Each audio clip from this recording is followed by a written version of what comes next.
Blog Talk Radio, the world's largest online radio network.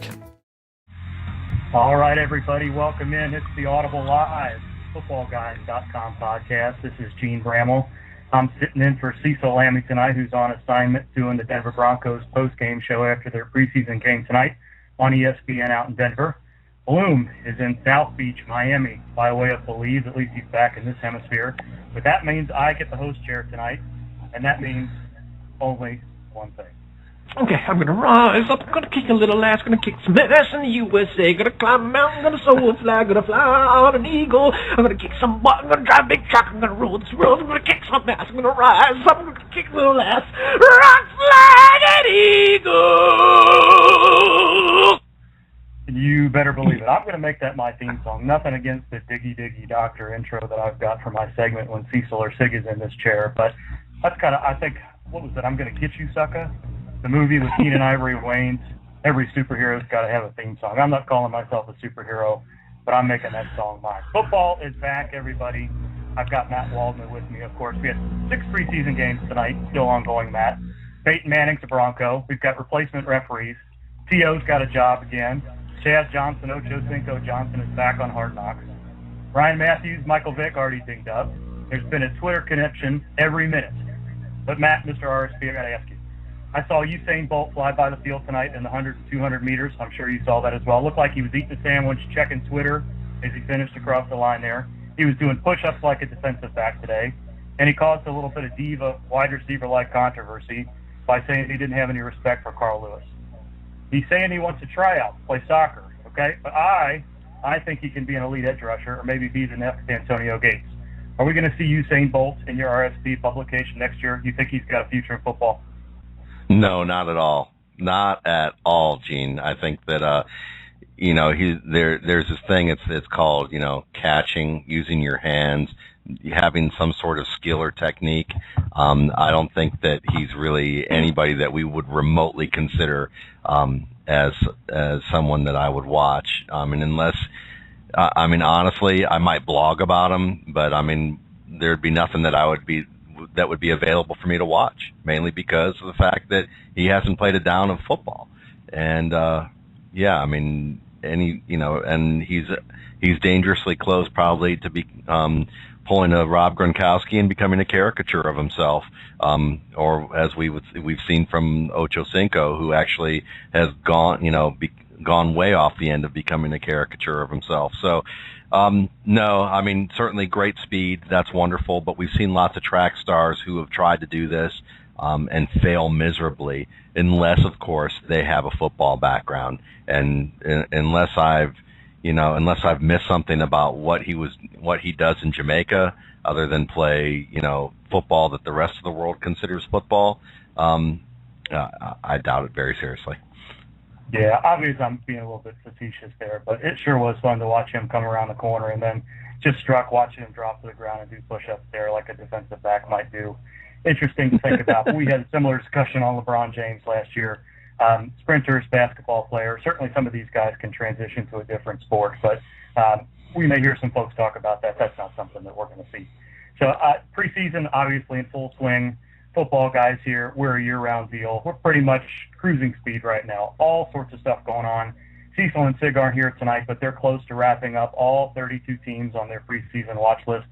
I think they have either the AFC West or NFC West. NFC West, I believe, left to go. Those should be up hopefully by the beginning of next week. Any question you might have on any skill position player, top to bottom of the roster, they're going to take care of for you. Mailing list is in full swing. Got training camp reports and spotlights coming out.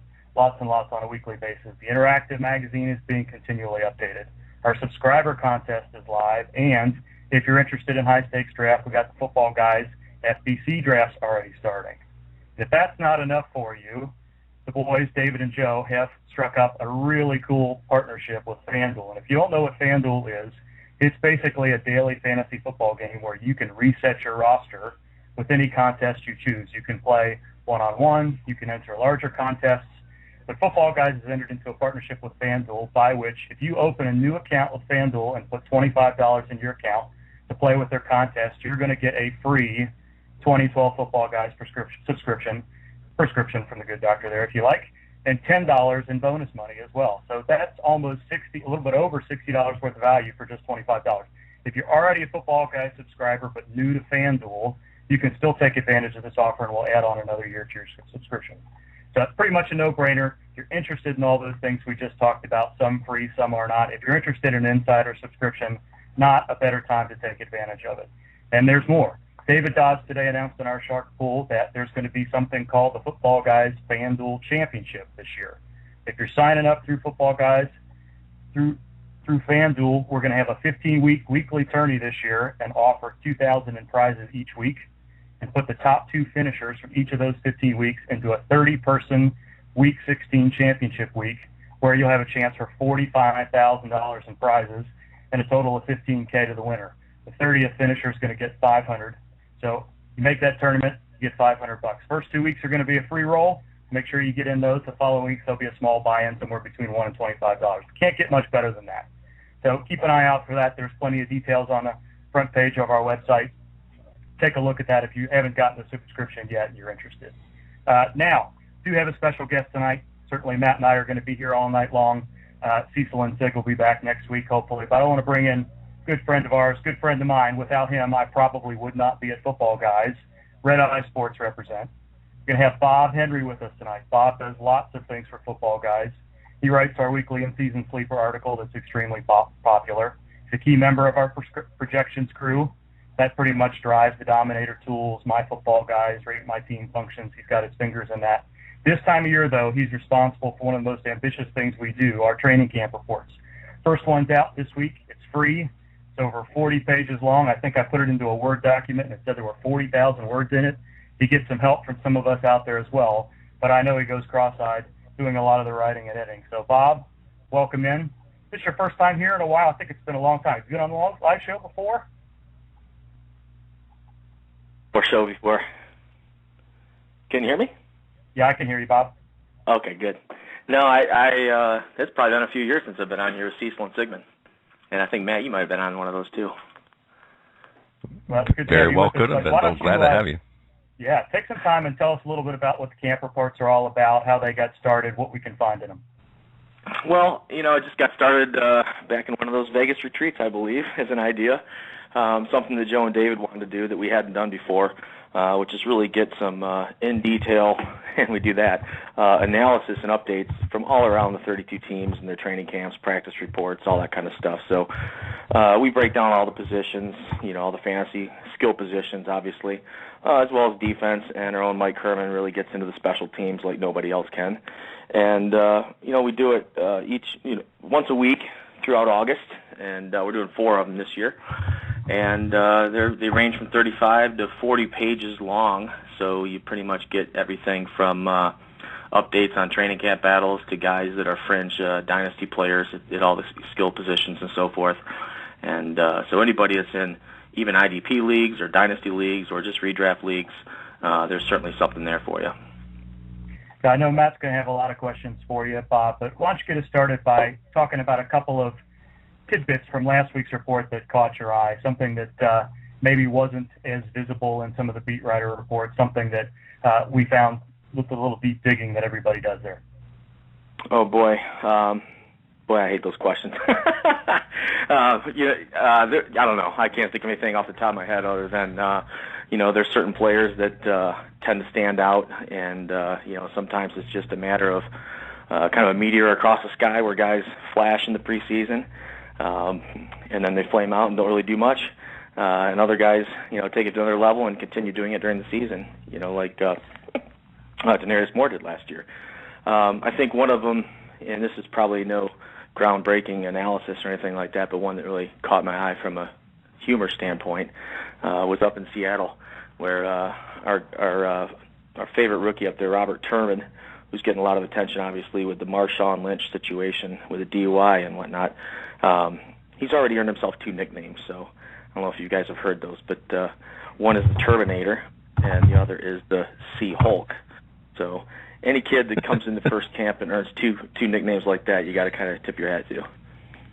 See, there you go. And Bob, speaking of nicknames, I can't bring myself to ask you a question about any Michigan Wolverines, but I think I can give you like a question about a Sparty. So I'm wondering if you could tell us a little bit more about Keyshawn Martin and what he's doing in Houston with his role or potential to be the third wide receiver. Yeah, Keyshawn Martin, he's definitely a talented kid.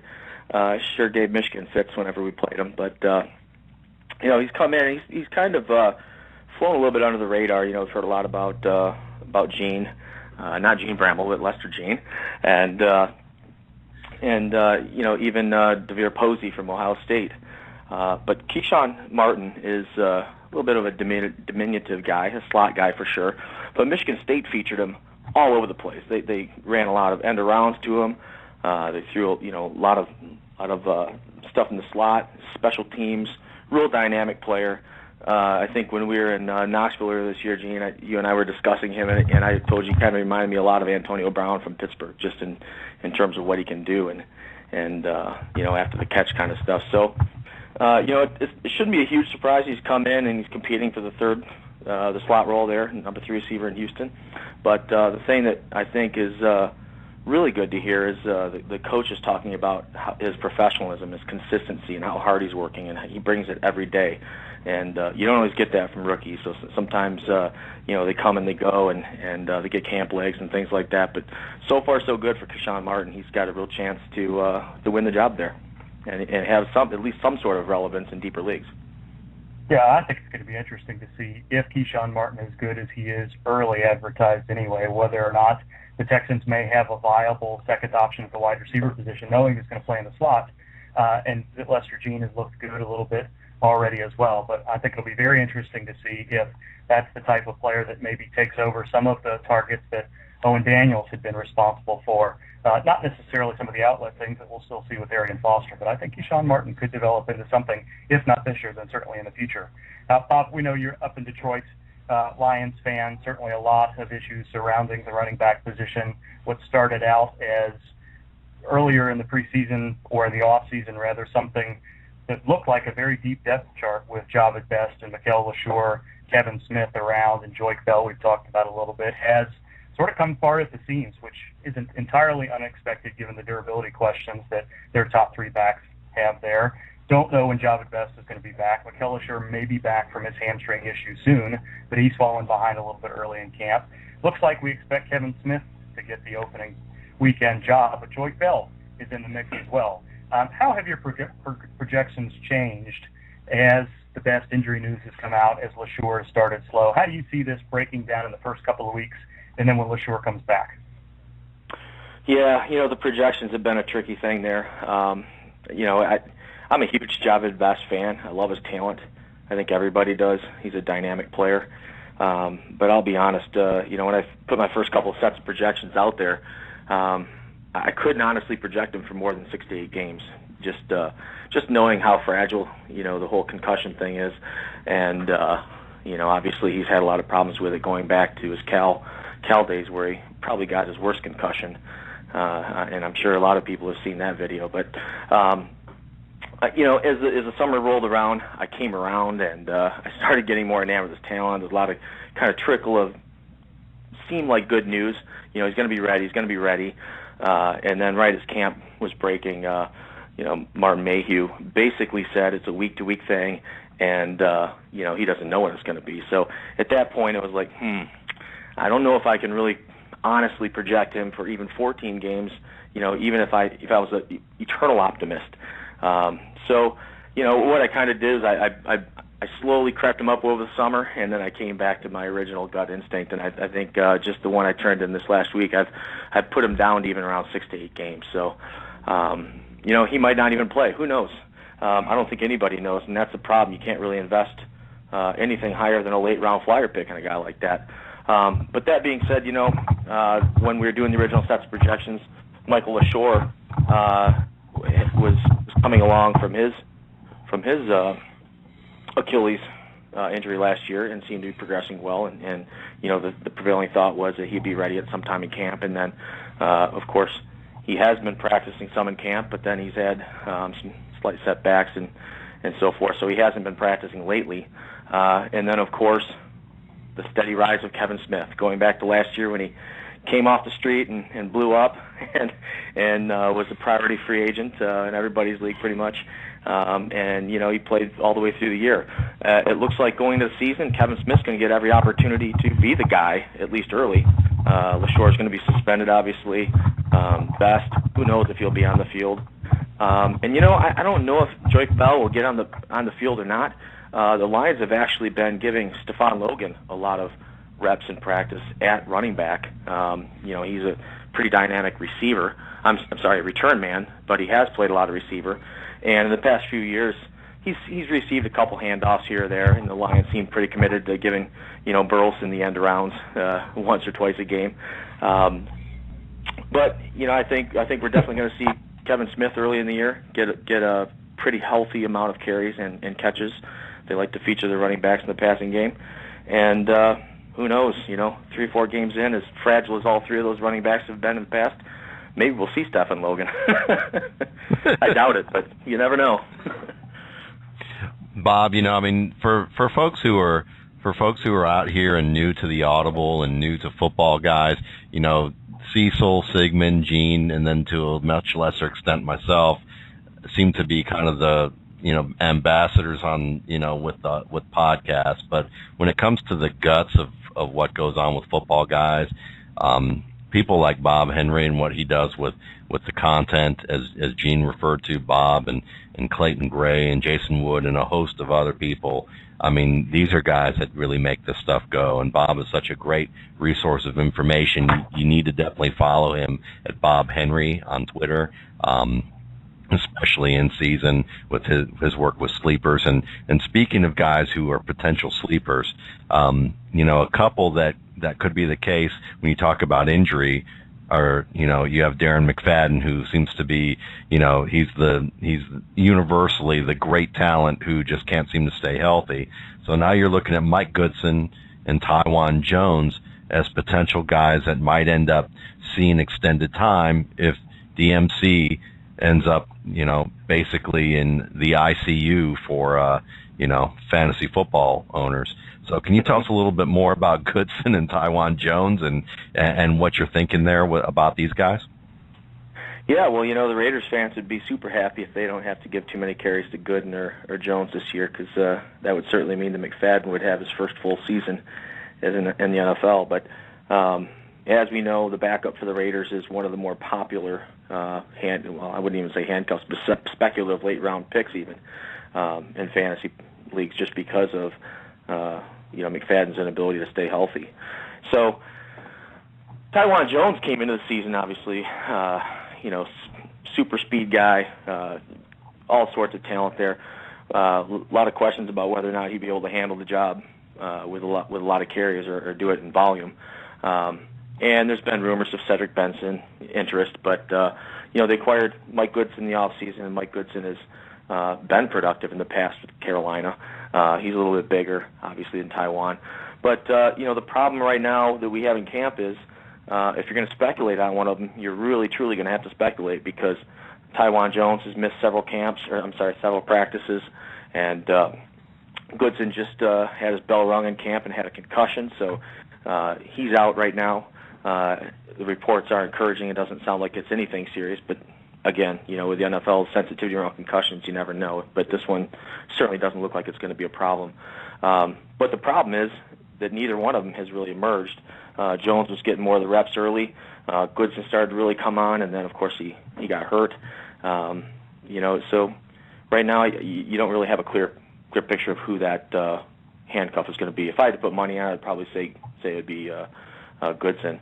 But and then, of course, in PPR leagues, you always have the presence of Marcel Reese, who knows, man, maybe he could turn a Mike Tolbert or something like that, because the guy definitely has some skills and some size.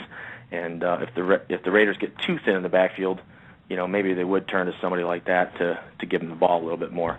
I kind of doubt it, but he's definitely somebody to pay attention to in PPR leagues, because he could catch 30 or 40 passes. Yeah, that's a great point. Yeah, and speaking of unclear situations, we talked a little bit about the lack of clarity that we're seeing with the Houston wide receiver picture. I'm wondering about what's going on in Cincinnati. We heard early in the offseason that Brandon Tate and Armand Binns were making a move last week in the Bengals mock game. We heard that Marvin Jones got a shot with the first team towards the end of that mock game. Mohamed Sanu competing with Andrew Hawkins and Jordan Shipley in the slot. Sanu also getting some outside snaps as well. Is there anybody in this situation that you feel like we can trust this year? Is it a situation where we might see Tate and Ben start out hot and Jones a little bit later? Or is this A.J. Green and Jermaine Gresham pretty much through and through in that wide receiver group? Well, I think what you just said there is probably the ones that are have the most faith in, that's for sure. I think there's a very good chance that Gresham could be the number 2 guy in that passing game. As far as who's going to start opposite A.J. Green, and Gene, you probably know this better than anybody, being down there and being a Bengals fan. What I've heard in talking to various people on Twitter and so forth, it seems to be kind of a back and forth. And, as you said, Brandon Tate was getting a lot of pub early and getting some reps there. Armand Binns has been coming on and getting a lot of reps, and certainly he's been around as a practice squad guy for a while. And he was somebody that the team allegedly at least wanted to bring up last year, but decided not to. The guy has some pretty good talent there. So, I don't know who it's going to be. It could be something where it was similar to last year with Simpson and Caldwell kind of rotating in and out of there. And if I had to guess right now, that's how it could end up early in the season here. Andrew Hawkins, at least in my mind, against all odds, seems to be the leading guy for the slot position right now. And Gene, you'd have to tell me more about Jordan Shipley, but it sounds like he's not quite healthy yet. Yeah, I was surprised that they activated Shipley from the PUP list. There's some talk now that he may not be even ready to make the roster, depending on how Hawkins does, and if they think Sanu might project in the slot.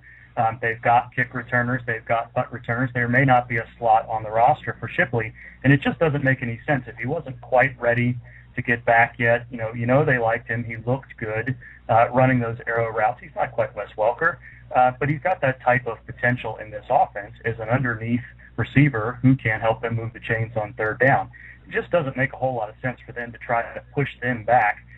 It's just hard to see them cutting a guy like that at this point. Hawkins may be in the lead now, but I think that, barring something very surprising, and the Bengals front office is known for surprises like this, I don't know why, if you weren't planning on giving Shipley a roster spot, why you'd activate him off the PUP list. Why not give yourself those 6 to 9 weeks? Maybe Hawkins gets injured. Maybe he can't hack it when the pads go on for real. Maybe Sanu isn't ready either. It just doesn't make any sense to bring a guy in like that and then cut him when you could have held on to him for another 6 to 8 weeks during the season to see what happens.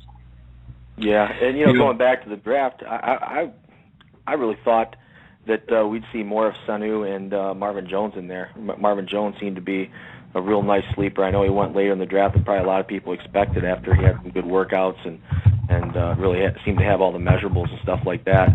But I guess he's making a little bit of noise now. But both those guys seem to be behind these other guys that have been on the roster a little bit more. Maybe they're having a little bit of tough time picking up the offense. I'm not sure.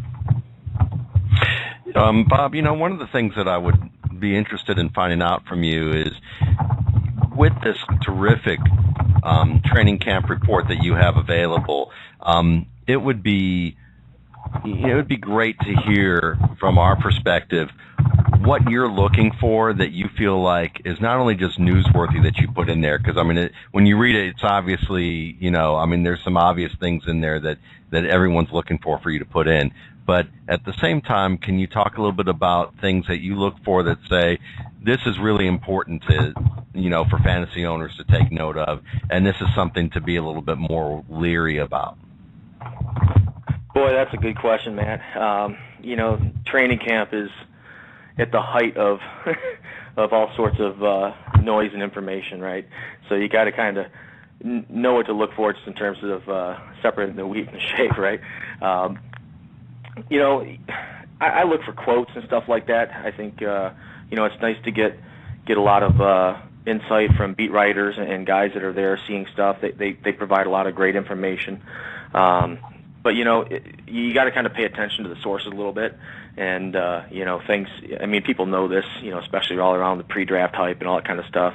If you get quotes from agents, you can read in certain things. If you get quotes from coaches, at this time of year, there's a lot of coach speak. I listened to John Gruden tonight. He always gets some good quotes out of him, and when he was coaching, I could always get some real entertaining ones.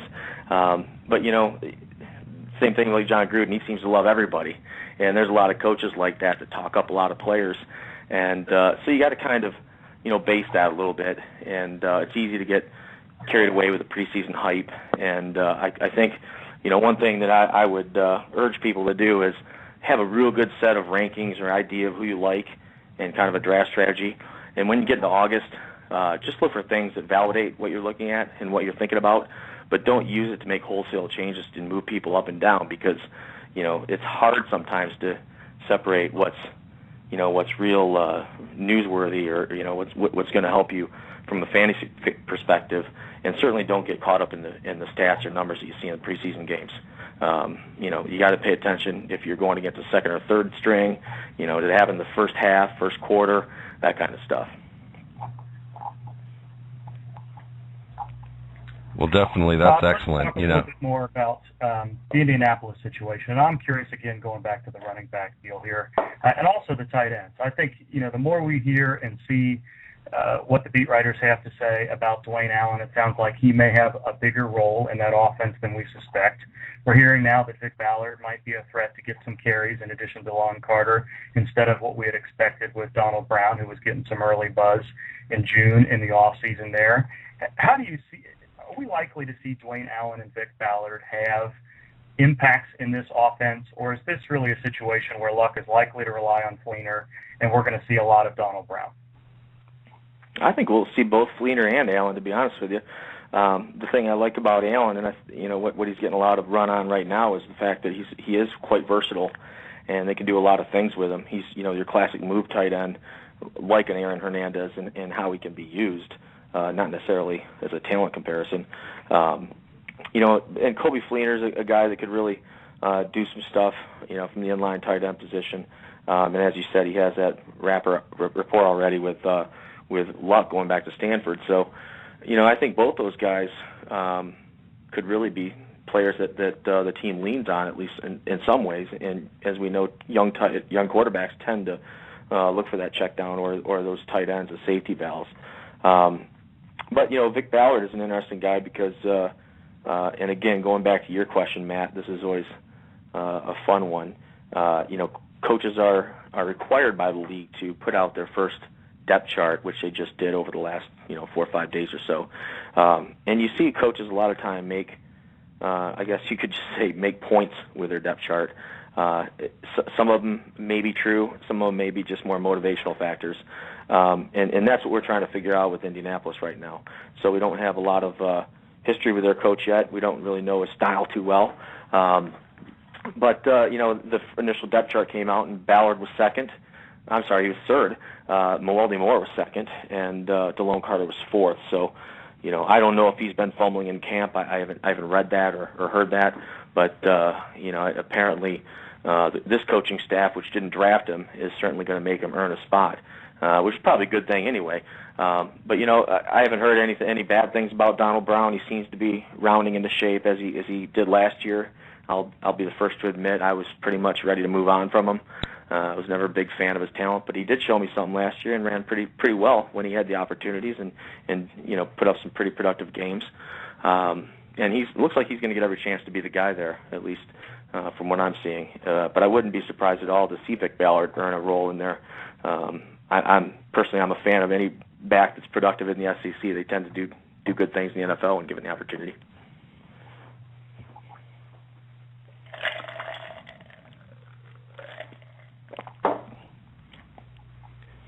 All right. Well, certainly, appreciate, the answers that you've given there with that. I mean, one last one that I have, Bob, is can you, speaking of running backs and games and how coaches play, if you're the guy that has experience with, dealing with, how to interpret some of this stuff, then, certainly the question we have to pose you is, what's going to happen in Washington with Shanahan, Royster, Halou. Is this, I've certainly watched my share of Evan Royster at Penn State, and I thought he was a talented back. I thought he had good vision. He has good feet. He's patient.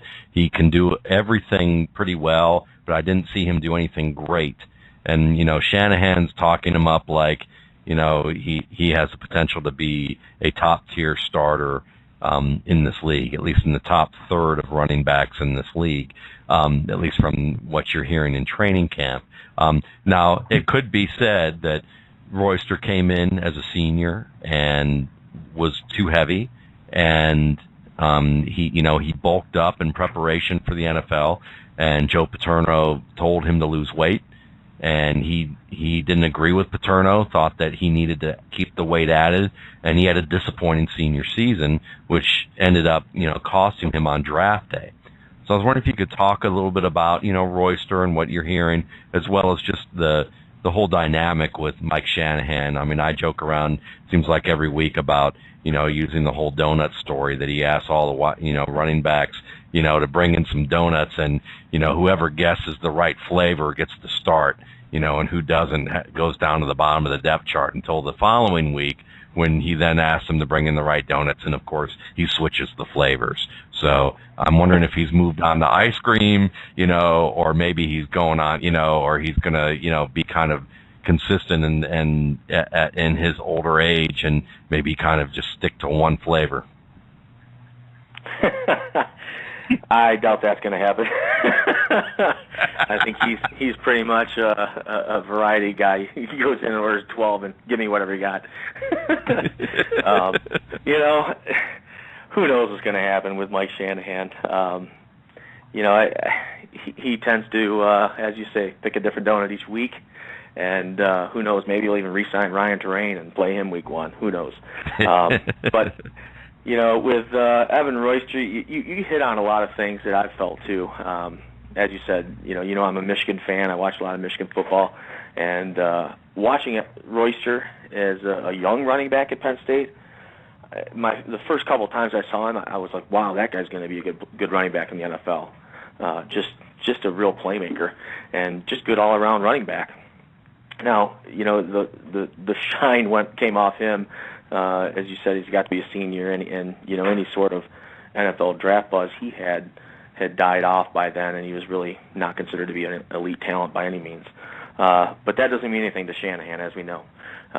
He's done it with Mike Anderson. He's Terrell Davis, and obviously Terrell Davis was a little bit different than the others. But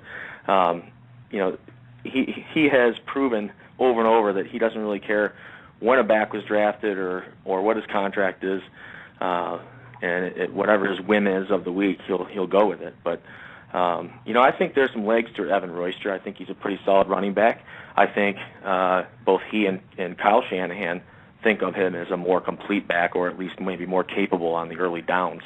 Roy Halou is, he's always going to be in the mix, but I really think they're going to be pegging him for more of that change of pace and third down type back.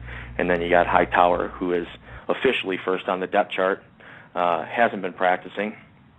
And, Hightower's a pretty good pass protector and obviously can catch the ball and that kind of thing. So, that begs the question, well, what if Hightower is healthy? What does that do for Halou, and what does that do for Royster? I think the reality is you can't really project any of those guys for 200-plus carries, and it could be something where Hightower may get enough carries just in relief, or as guys get hurt, maybe get 60 to 80 carries. That's at least what I'm pegging him for this year. Where, Royster could be somebody that ends up getting 150, 160, 170 carries. It's early still, but Royster is getting most of the reps there, and Halou is basically being his change of pace and third down guy. So, if Hightower doesn't come back and make some noise, I think we could be looking at a Royster-Halou committee. Yeah, I think it's interesting. JHart53 in the chat room just now, pretty interesting comment. So Shanahan may give the media his depth chart upside down. Maybe that's what we're seeing there.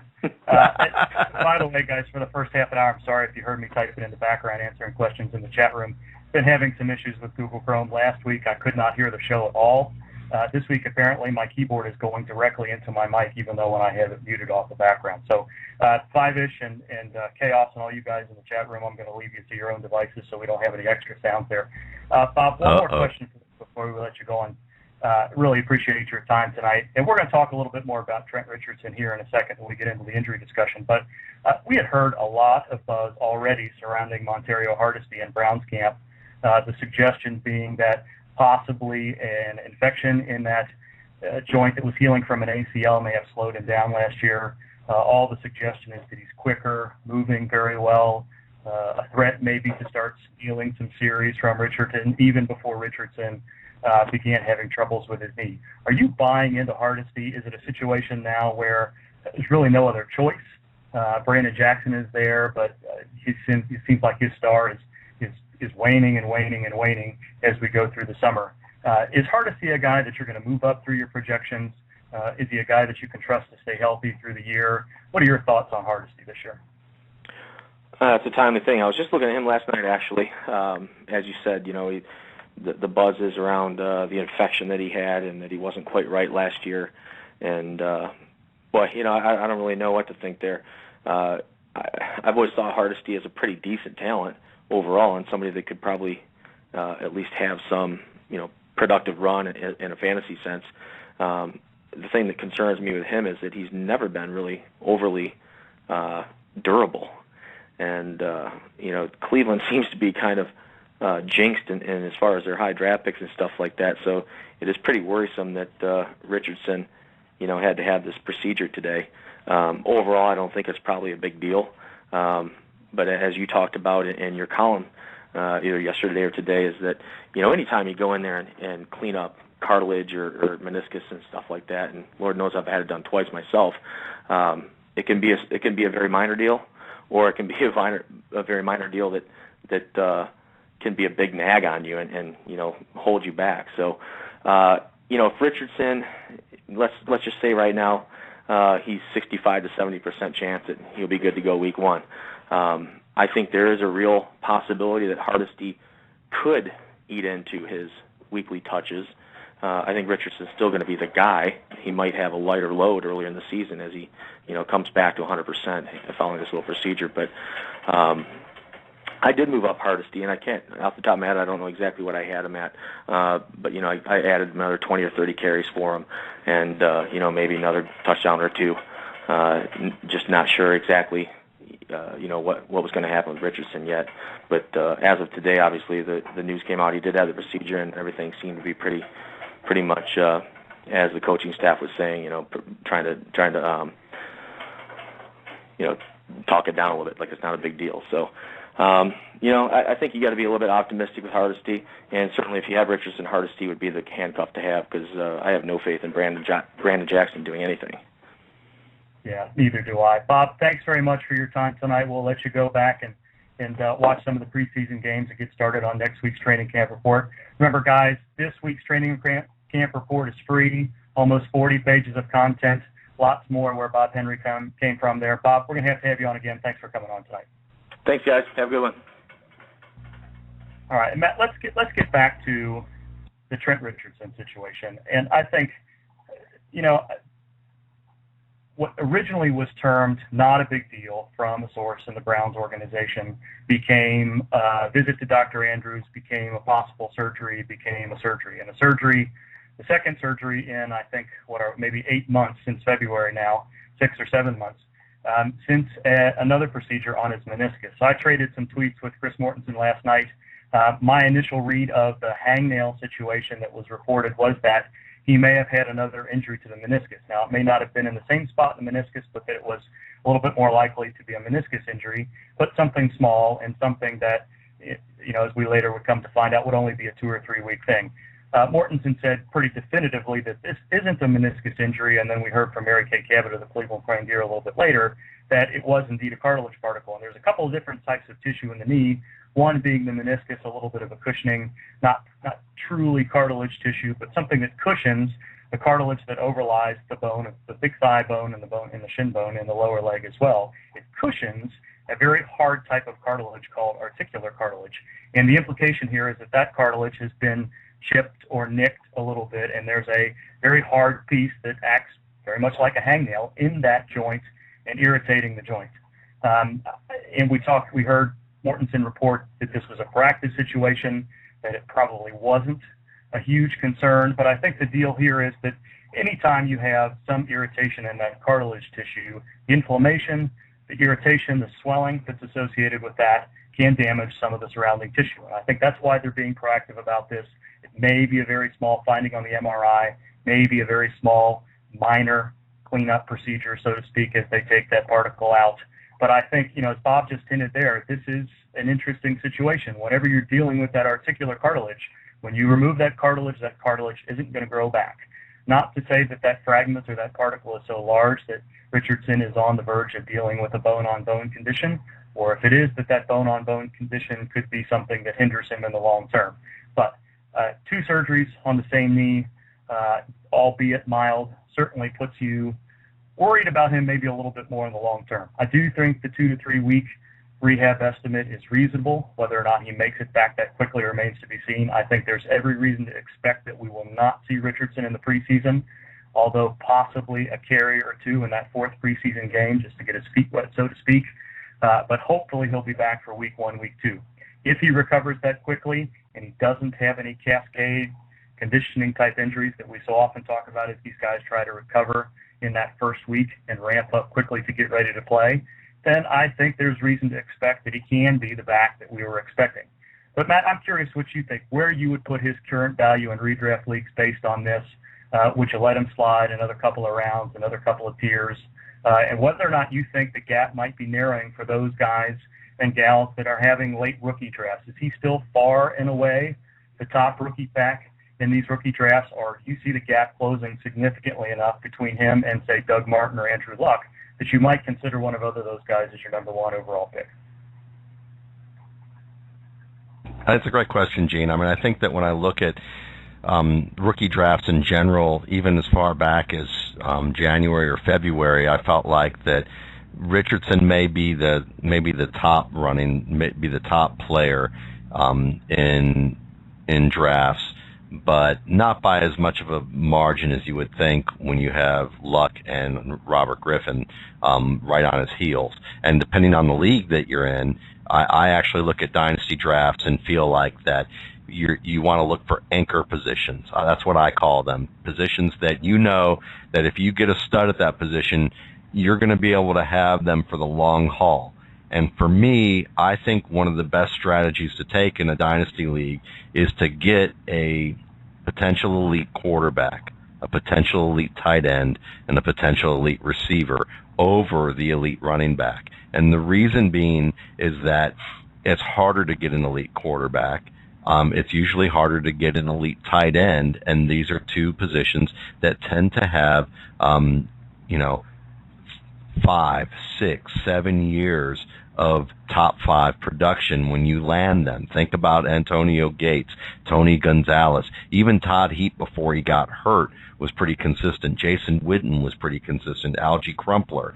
At the tight end position, being able to get somebody that you know is going to have an advantage over the rest of those players means that you don't have to spend a lot of investment time and resources to pick players to stock your team at those positions, and you can set them and forget them longer than you usually can with running back. Yes, you have rare exceptions of folks like Emmitt Smith or Curtis Martin who can provide you almost rival that level of production of your top tier quarterbacks over the length of a career. But odds are that a running back like Trent Richardson is going to have 3 to 5 good years, maybe 2 to 3 great years. And that's not taking anything away from him as a talent. It's just the nature of the position of running back. So for me, it actually makes more sense when you're looking at a dynasty league rookie draft to be looking at quarterback, looking at tight end, and then really use running back as an opportunity to load up on that position as much as possible. Because really, if you can anchor your quarterback and tight end, then you can use your wide receivers as really currency to make trades, because they're really probably the most liquid currency in a dynasty draft, at least in non-IDP leagues. And even in IDP leagues, I mean, usually, if you get some strong receivers. It's the type of thing where you're going to be able to dangle them as carrots, or to use up and coming guys who tend to be the bright shiny objects in deal making to be able to add on and throw into drafts, throw into trades and package deals. So to me, this does drop him a little bit. I think that you look at him, and if you're in a league where it's really running back heavy, if it's a dynasty league where you start 3 running backs, or you're in one of these wild card poker leagues where you can start as many running backs as anyone could possibly imagine, then yeah, certainly you're going to want to pick Richardson at that point. But if you're in a 2 running back league, or in a league where running backs can be flexed and have a third one, but it means that you can have 4 or 5 wide receivers or 2 tight ends, and it's a PPR league, then it still might be even enough that you're going to be looking at somebody like Luck or Griffin, and just feel like that even though someone may love Richardson, you still got to look at it and probably downgrade him a little bit. I mean, I just think that especially in redraft leagues, you have to drop him a bit, and look at him and Doug Martin and say that he just has a slight edge because of his talent with Martin. But Martin is probably on the better offense at this stage of the game, with a coach that we know has a proven track record, at least in college football, of knowing what to do with running backs, because he did coach Ray Rice. He made Brian Leonard look like a world beater, who is, just a pretty good NFL. He's a really good NFL player, but not a really good fantasy player in Cincinnati. And I think that when you put all that together, to me, Doug Martin does gain a little bit of ground here. Not enough to ignore Richardson and have to drop him down, but enough that if you're a little bit worried and you look at, what Martin's been able to do thus far, I think that Richardson is probably in store, especially with a rookie quarterback and a young receiving core. He's in store for a season that I think we saw from Ryan Matthews a couple of years ago, which is you're going to see flashes of some excellence, and I would magnify it a little bit more and say that he's going to have more 100-yard games than Matthews did. He's going to have some moments people are going to see he's turning the corner here, but I think that they're going to be. It's not going to be taking the league by storm like Adrian Peterson, as much as people thought, and I think I'm beginning to think that he's going to be a disappointment in year 1, but in dynasty leagues he will end up building on his on his transition and becoming a guy that people thought he was. Yeah, I think it's most reasonable to drop him maybe 1 tier in redraft leagues, and to at least consider Martin or Luck or Griffin over him in dynasty leagues. But I still think you draft the talent first.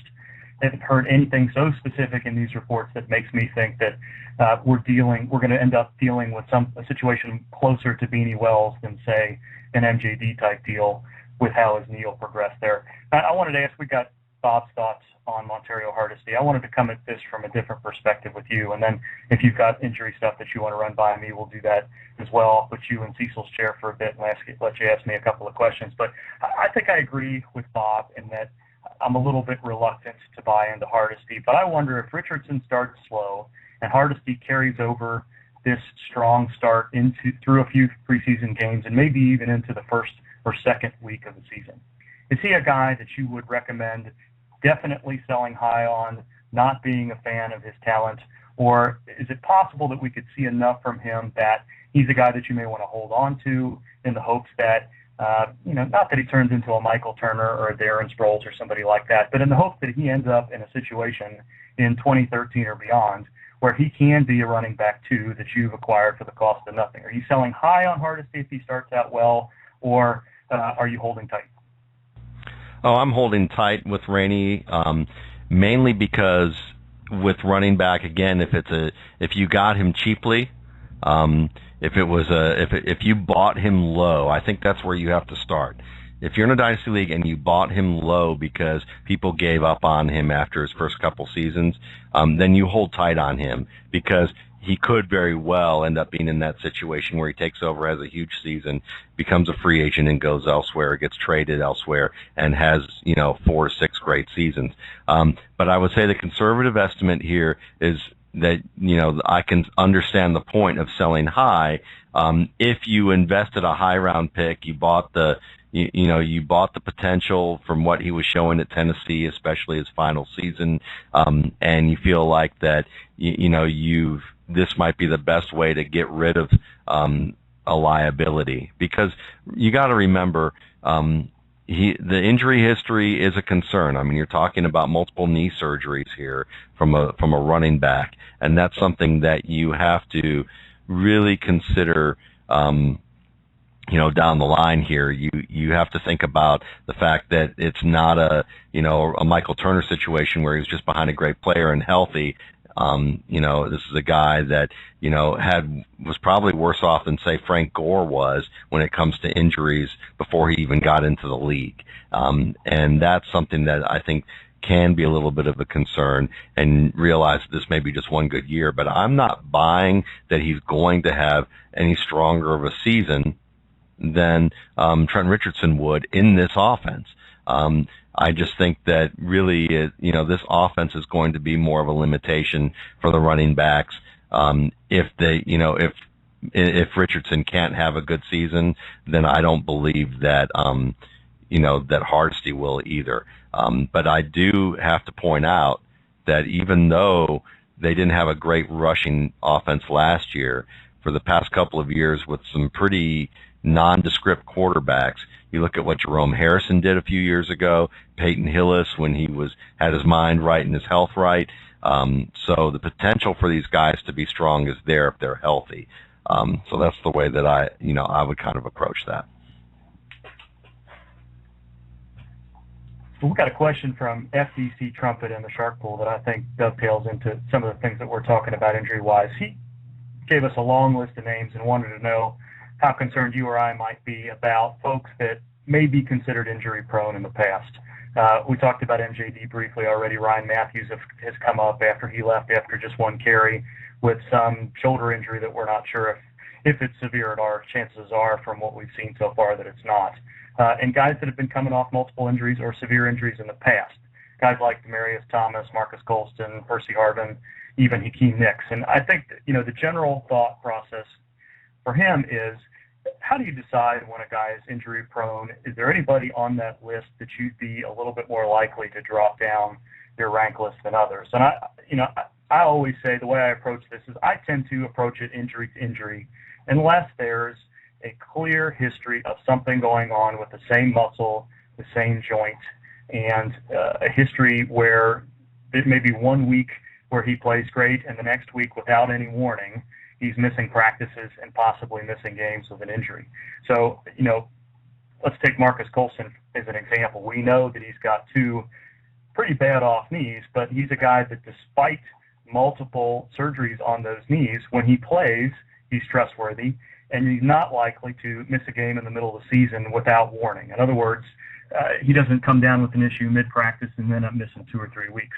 Now, could that happen in weeks to come? That's certainly possible. But I think guys like Colston and guys like MJD, folks that have chronic conditions but make every effort to play through them and play through them well, are guys that I think I trust a little bit more. I think situations like Ryan Matthews and Hakeem Nicks are a little bit different.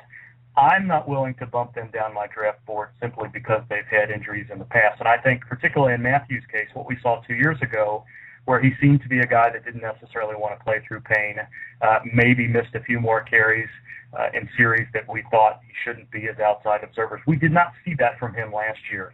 And I don't think, especially in the preseason, the first week, they've only been through 2 weeks of practice. There's no sense, if anybody's got any hint of a problem, to continue to send your bell cow running back, the guy that you expect to get lots and lots of touches this year, back out in the first quarter of the first preseason game of the year. There isn't anything that suggested, and I haven't seen the hit yet, but it sounded very, very minor, that Ryan Matthews is going to be a problem.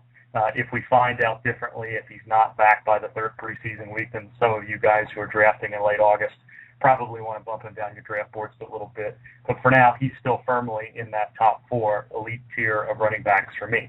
Hakeem Nicks, same situation. We've seen, although there've been multiple injuries, he's a guy that when he comes back fully healed, seems to be fine and play at elite levels. I think you take all these on a case-by-case basis.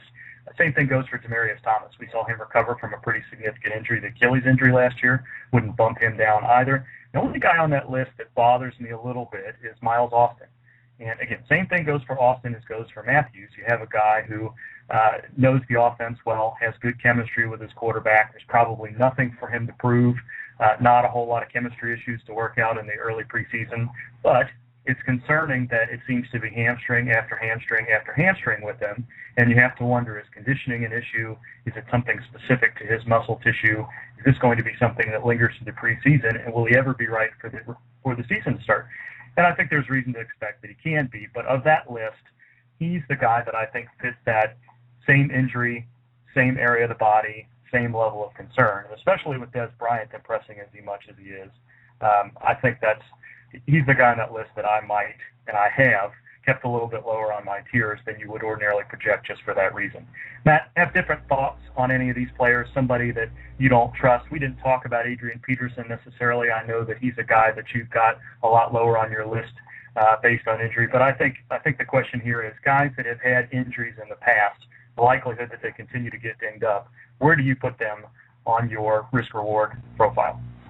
I think you've nailed most of those guys, Gene. I mean, I would agree with you wholeheartedly about Miles Austin, mainly because when I look at hamstring issues, muscle issues, to me that seems to be more of an issue with maybe how this guy trains, what his posture's about, how he warms up, types of things that he does in terms of being able to be in control of his body. Now, this may all be kind of, bull hockey when it comes to, what actually is going on here, and they're just theories of what I see. But I mean, you see these guys who constantly pull muscles. Dante Stallworth was certainly a guy like that. And when they talk about how tight he was, and he couldn't even reach his hands down to his knees when he had his legs straight. That's something that's a little bit scary to me. I look at an athlete and think if he's not flexible enough to be able to just bend the way that a normal guy reaching down for his popcorn on his Barca-Lounger is able to do, that he has no business being out on a football field for any length of time. And, I think that's probably one of the issues that I see with somebody like Miles Austin. I don't think he's as bad as, Stallworth in the way that I was exaggerating there, but certainly it becomes a concern. There is a player I do want to ask you about, Gene, that, that has been talked about on this show. And, I love the two guys that we have on this show. But, every time we talk about DeMarco Murray, the conversation is that, he's injury prone and that he had serious injuries at Oklahoma. But when I look back at his injury history, sprained ankles, he had some serious injuries, but they weren't the kind that I look at like, tears to the ligaments in the knee, or a shoulder injury that is going to consistently pop out of place if he gets hit, or concussion issues. So I'm wondering if you could talk a little bit about Murray, whether you think he's injury prone, whether you think the injuries that he had at Oklahoma are an issue, whether where you come down on that issue with him. Well, I'm a huge DeMarco Murray supporter. I think the only other person I've seen on staff that has him ranked as highly as me is you. We've talked about guys like him and Ahmad Bradshaw, but specifically in Murray's case, there may have been some injuries in Oklahoma that bought him a quote-unquote injury-prone label, but those are 2 and 3 years ago. I don't see anything that's occurred in his professional career that's been an extended injury that makes me concerned about his conditioning, that makes me concerned about whether or not he's got a tendency to having muscle strains or joint laxity or anything else like that. Certainly the injury that he had last year was an injury that probably anybody short of Ben Roethlisberger would have, Gumby himself there, would have had a similar injury. Injury prone does not include broken bones. When you get sandwiched like that and somebody lands on your lower leg in that fashion, there's going to be a serious injury regardless of who you are, even Hulk smash Robert Turbin. So I'm all in on DeMarco Murray this year. We talked a month or so ago that he was on the verge of moving up very near my elite tier of running backs. That's about where I have him. He's still in my top 5, 6, 7. He's a guy that I consider maybe not alongside guys like Aaron Rodgers and Calvin Johnson and those caliber players right after those top 4 running backs. But I think I'd rather have Murray than MJD. I might rather have Murray than Chris Johnson, especially with the news that we've gotten on Felix Jones that he failed his conditioning test. He's not fully engrossed there. And I know there may be issues with Murray around the goal line with Jason Witten and Des Bryant and Miles Austin potentially taking red zone opportunities away from Murray. But Murray was not slighted in the red zone in those 4 or 5 games that he started in the second half of last year. So I'm not concerned that Murray's an injury-prone player. There's nothing in his recent history that would make me bump him down at all. Excellent. It's interesting to hear that. I mean, I kind of want to get on another topic and away from injuries a little bit right now, because we're going to have more fallout with these injuries that we see in the preseason. Desmond Bishop certainly is somebody that I'm sure we'll be talking about, as the week goes on. But you brought up a topic off, before the show that we were thinking about talking about here, which is what to watch for in the preseason. And I'm just curious, if we can kind of pass this one around and just talk about what we see with, what we're looking for in the preseason, what we're watching for. Bob said he doesn't look at stats, and to him, that's not as important, when he's watching a game. So I'm wondering, for you, one of the things I'd like to ask you to just kind of start off with this topic is, generally the defenses don't seem to play, the types of schemes that you're going to see in season. So, if that's true, if they don't blitz as much, if they're not going to be as exotic about what they do, if that's the case, can you tell me, how that impacts what you're looking for on offense or on defense when you're studying players in the preseason? Yeah, and I think this is a great topic. Lots of things that we can bounce back and forth there. We're going to get to some of the questions in the Shark Pool in a little bit. But I think, certainly as we start the preseason now with the preseason games and Twitter and everything else, there's a lot of stuff to talk about here in terms of not only what we are trying to pay attention to as we write our feature articles, but also what you guys can be watching for as well. And I think first the preseason games and how to approach those are very key. And for me, I probably do even less than what others do. In fact, I will very rarely watch any of these preseason games live. I generally don't like to listen to the commentators. There's not a whole lot going on even in those first series. I tend to try to go back and use the game rewind function at NFL.com to isolate situations. So, as you said, both defenses and offenses are going to be kind of vanilla in the early going. So you're not going to be able to draw too much there. But you probably are going to be able to pick up some subtle changes, some subtle differences in plan for some offenses and some defenses. You may see that an offensive coordinator is trying to either with the purpose of taking a look at some of the younger guys or seeing how their quarterback may read different situations. Maybe they're using the slot receiver a little bit more often. Maybe they're trying a different player in a different situation. And as you hinted at and as Bob said, you are not going to get that information by looking at the game book or looking at the stats and seeing that Bobby Rainey ripped off a 55-yard run that was then called back by penalty. Those things, what you want to see is how was Rainey used? How did he look when he made that run? Was it because a defensive player missed a couple of tackles, or was it because Rainey broke through a couple of tackles? You want to look at the situation itself, and I think you want to isolate technique. Try to isolate talent. So if you're comparing second team and third team to second team and third team, what I always like to see is with an offensive player or a defensive player, any one of those 22 guys on the field, is there somebody on that second team that is standing out dominant? And we've seen that happen with the guy I always remember, I think his name was Mikhail Ricks or something like that, somebody that just totally blew up the second teams. So that's the first step. You identify those guys, and then when they get their chance against the ones, and if they've been that impressive and that dominant, they may, how they fare against the ones. Are they able to continue that good amount of play to the ones? We've seen guys like Marcus Colston do that. Start against, in the second half, be impressive, move up into the first half against the ones and look just as impressive. The other thing to notice at that point is if those guys aren't given a chance against the ones, that tells you that the coaches are seeing something on tape or in practice that suggests that this is nothing more than the equivalent of a 4A player in baseball, a guy that can do it against lesser talent but isn't trusted against the better talent for any number of reasons, talent, technique, any of those things. So I think that's the thing that you want to pay attention to. Look at the stats if you like, but then pay attention to how those players were used and see what those coaches think of them in the next couple of weeks. Do they get a chance against better personnel, as Marvin Jones did at the end of that mock game last week in Cincinnati, or do they not trust him enough to do that at all? That's one good way to decide whether or not you're looking at a guy that's going to have value or not. And I think that the key game to pay attention to as you do that is that third game. Coaches use that as a dress rehearsal. That's changed a little bit in recent years. We saw Michael Vick play quite a bit of time in this first preseason game.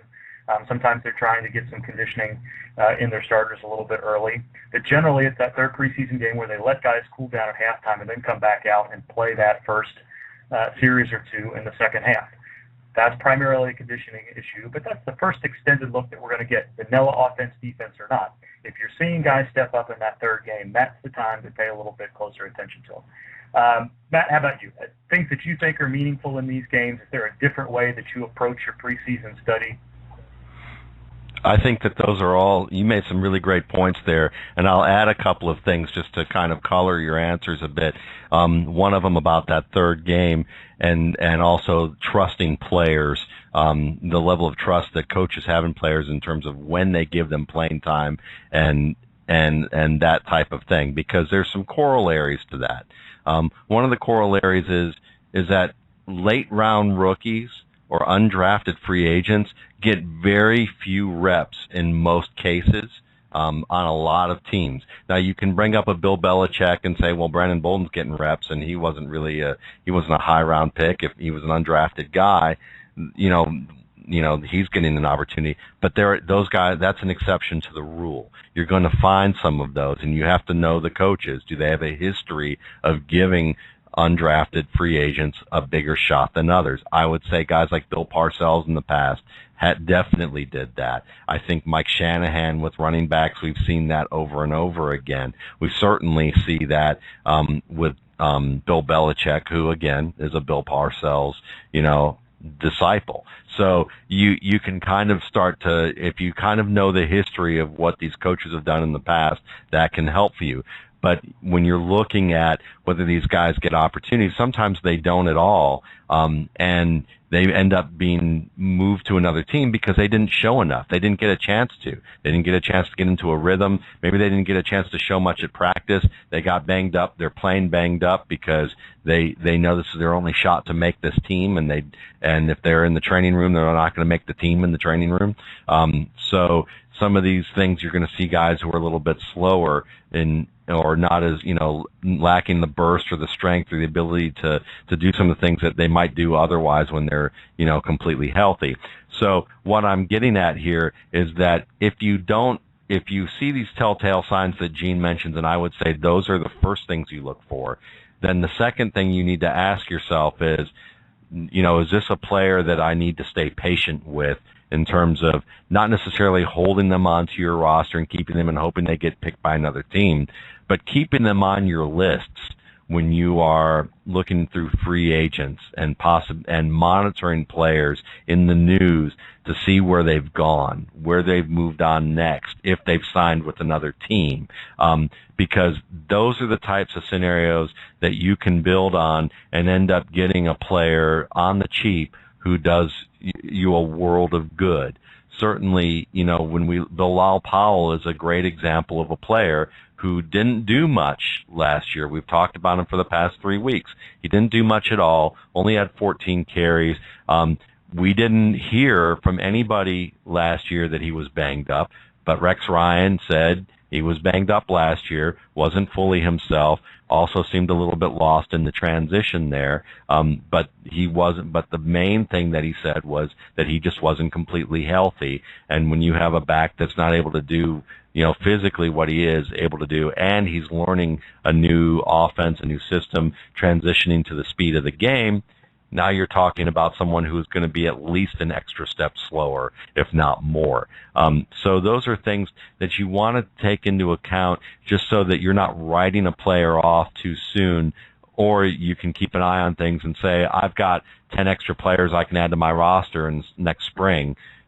Who were guys that, didn't look good in training camp, but I've heard that they were talented, or I've seen that they were talented in college or in small flashes in the pros, and you believe that it's more likely the case that they're talented, but the opportunity simply wasn't there. And so to me, those are things that I definitely look for. I agree when you're talking about scheme, certainly what you're looking for is athleticism, maybe certain basic decision making, how fluid they are, whether they show good techniques with what they're doing on those simple plays. Because if they don't show good technique on the simple plays, then that's a problem. I look at Robert Meacham, who was a player I perennially pick on since he was at Tennessee. But I see him early in this game, and certainly Phillip Rivers threw an interception targeting Meacham, and it was Rivers' fault, And so I'm not saying that that Meacham caused the interception, but when I look at how he ran the route and look at how he broke back there, he wasn't very good at his break. It wasn't something that I look at and say, this is a strong suit of his game. These types of routes he's going to be effective at. And if they're going to run these types of routes with him on a regular basis and expect him to make plays, you're going to see some disappointment with him. So I'm going to want to look for this early in the season. He's certainly not a player I'm going to draft because he's not a player that I like, and I think he's overvalued. But he's a player I'm going to watch because I want to know whether or not I should change my mind about him in terms of whether I'm going to see him continuously run routes that aren't effective for his skill set, and them still have trouble targeting him there, and they're proverbially banging their head up against a wall because they're stubborn about the fact that they used him as a free agent. So hopefully those are vivid enough examples to make the point about, what I'm looking for, right at this point as well as beyond. Yeah, and I think all this stuff we're all looking to evaluate the younger players, not the veterans who we have a pretty good idea of what to expect. Certainly there's going to be some veteran situations when they go to a different team or have a different offensive coordinator or defensive coordinator, where we're going to want to have some idea of how they're used. But this is particularly important for these younger guys who we've not seen against this level of competition, generally speaking, before. And I think, again, the key is you're looking for, as you know, talent and technique. If you see a guy take multiple false steps on plays but still able to complete the play, it doesn't necessarily mean that he's going to be a high tackle guy. If he's not able to show good pad level around the edge, or as you say, if a wide receiver is not completing his routes well, they may be able to get away with that against lesser competition, but that's not something that's going to translate well to Sundays when the pads are on for sure. And you can be sure that although we're talking about vanilla schemes and situations from both sides of the ball, the coordinators early on in the preseason, they are going to put those younger players in some similar situation to what they're going to expect of them in the regular season. Now, they're not going to show their hand on all their blitzes or on every single route combination that you may see, but you can bet that when we watch Marvin Jones or Stephen Hill or Doug Martin do things in the preseason, or Luke Kuechly or any of these other guys, go on and on and on down the line here, those guys are going to be asked to run routes or be in an alignment that they're going to do often enough in the regular season. So there's something that you can see there, but I think you actually have to watch the games and pay a little bit closer attention to how you get to the outcome rather than the outcome itself. So I think preseason games, that's important, but I think, we're in the world of Twitter now, and I think we can carry this conversation along to Twitter as well. Over, I guess it's probably been 10, 15 years. I can remember, and Matt, you probably can too, when the only way we could get information about a team that wasn't in our area, unless it was Dallas and they were on TV all the time, was we were waiting for USA Today or the Sporting News and looking at that little 2 or 3 sentence blurb for each team, hoping that we'd be able to find something useful. Or, we were excited when NFL primetime came and we could watch those highlights. And then the internet broke, and we went from getting Pro Football Weekly, all the great whisper content that they did, and sometimes they had some audibles from scouts, and then we got beat writer blogs, and we're getting more and more information. But I think Twitter has totally taken this to a new level. Now, don't get me wrong, I like Twitter, got it going in the background all the time, but I think it's gone from, we've almost gone too far with Twitter at this point, to the point where before we get a few nuggets and some links to very good blogs with specific and the most important information a beat writer thought that they should tell us, to now we're getting play-by-play tweets of the third team in shorts and shells in training camp. So it's almost a minefield at this point. So I think, Matt, let's carry this conversation a little bit forward, and let's talk about how it's worth using Twitter a little bit more critically as we decide these things. Are there ways that you think that you can sift through that timeline of 200 to 500 or 1,000 folks that you're following, from players to beat writers to analysts to fantasy writers, how you pull out those nuggets when that timeline is just flying by and it's so hard to keep up? Are we looking for certain folks that you trust? Are there ways that the tweet might be characterized where you know that it's a little bit easier to ignore? How do you separate the fluff on Twitter from the important things that you set aside to say, well, I want to take a second look at that during the preseason game, or I want to see that with my own eyes? Yeah, absolutely. And it's such a great topic because, I mean, the technology is terrific. The community is awesome. There are a lot of great writers on there. There's a lot of great people who just want to engage in football talk, who are knowledgeable about the game, whether they're writers or not. So it's a wonderful thing. But frame of reference is extremely important, and it's something that we're constantly going to be learning about, in terms of who is a good source and what are they a good source for. And to begin with, the first thing that I look for is links. What I want to see, and I'm not just saying links to other news stories, when someone is telling me something that I think is new and educational, or something that's going to help me really make a decision about a player, I want to see them linked to something that they took the time to write and show in detail. And are they providing good analysis behind whatever statement that they're making? Because otherwise, it's no different than a fan. So I want to see, I look for those guys. I look for guys who are writing content and analyzing plays and players and situations, and doing reporting. To me, Doug Farrar does a lot of reporting on Yahoo.com. So I know that, his stuff's going to either be interesting from more of a colorful aspect about the game, or if it's going to be analysis, he's going to have Greg Cosell on, or he's going to do his own tape study and he's going to talk about some things.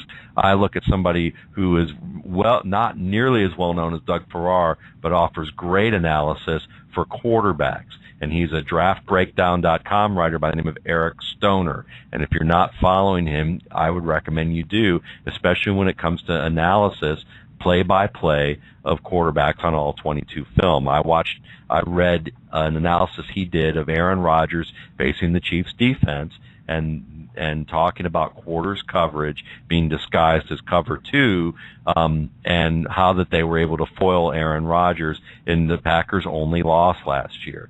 That's educational. That's something that we're going to get a chance to learn about, see and recognize, that not only applies to the Packers or to the Chiefs, but something that you can recognize within any game to see how a quarterback is able to handle situations and help you learn more about them. And it's, to me, that's fantastic. On the opposite end of the spectrum, I'm going to look at certain guys and know that they have certain strengths and weaknesses.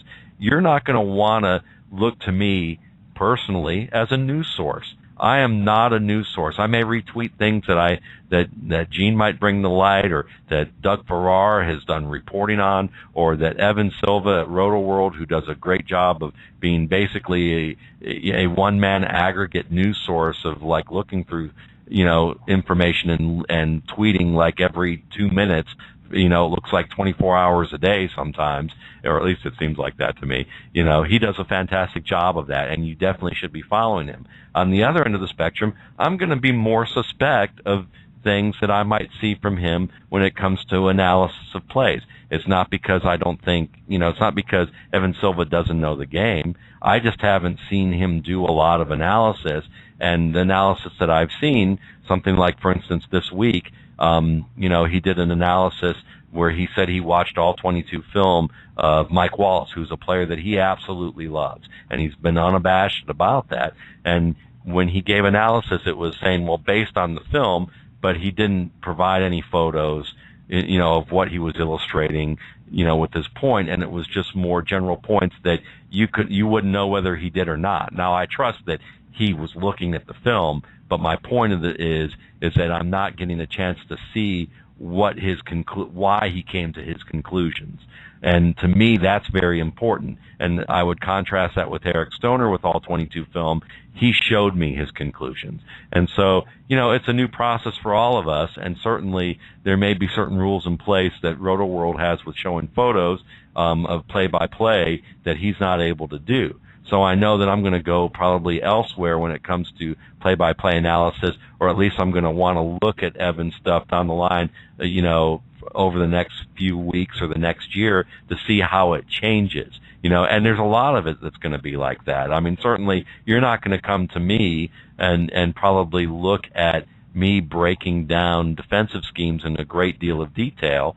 I may do that down the line with certain columns, but it's, certainly what I'm known for is skill players and breaking them down week by week. And I'm going to be getting more into, non-skill positions, but it's something where if I'm commenting on it, it's probably going to be from a second-hand source unless I'm showing you play-by-play stuff.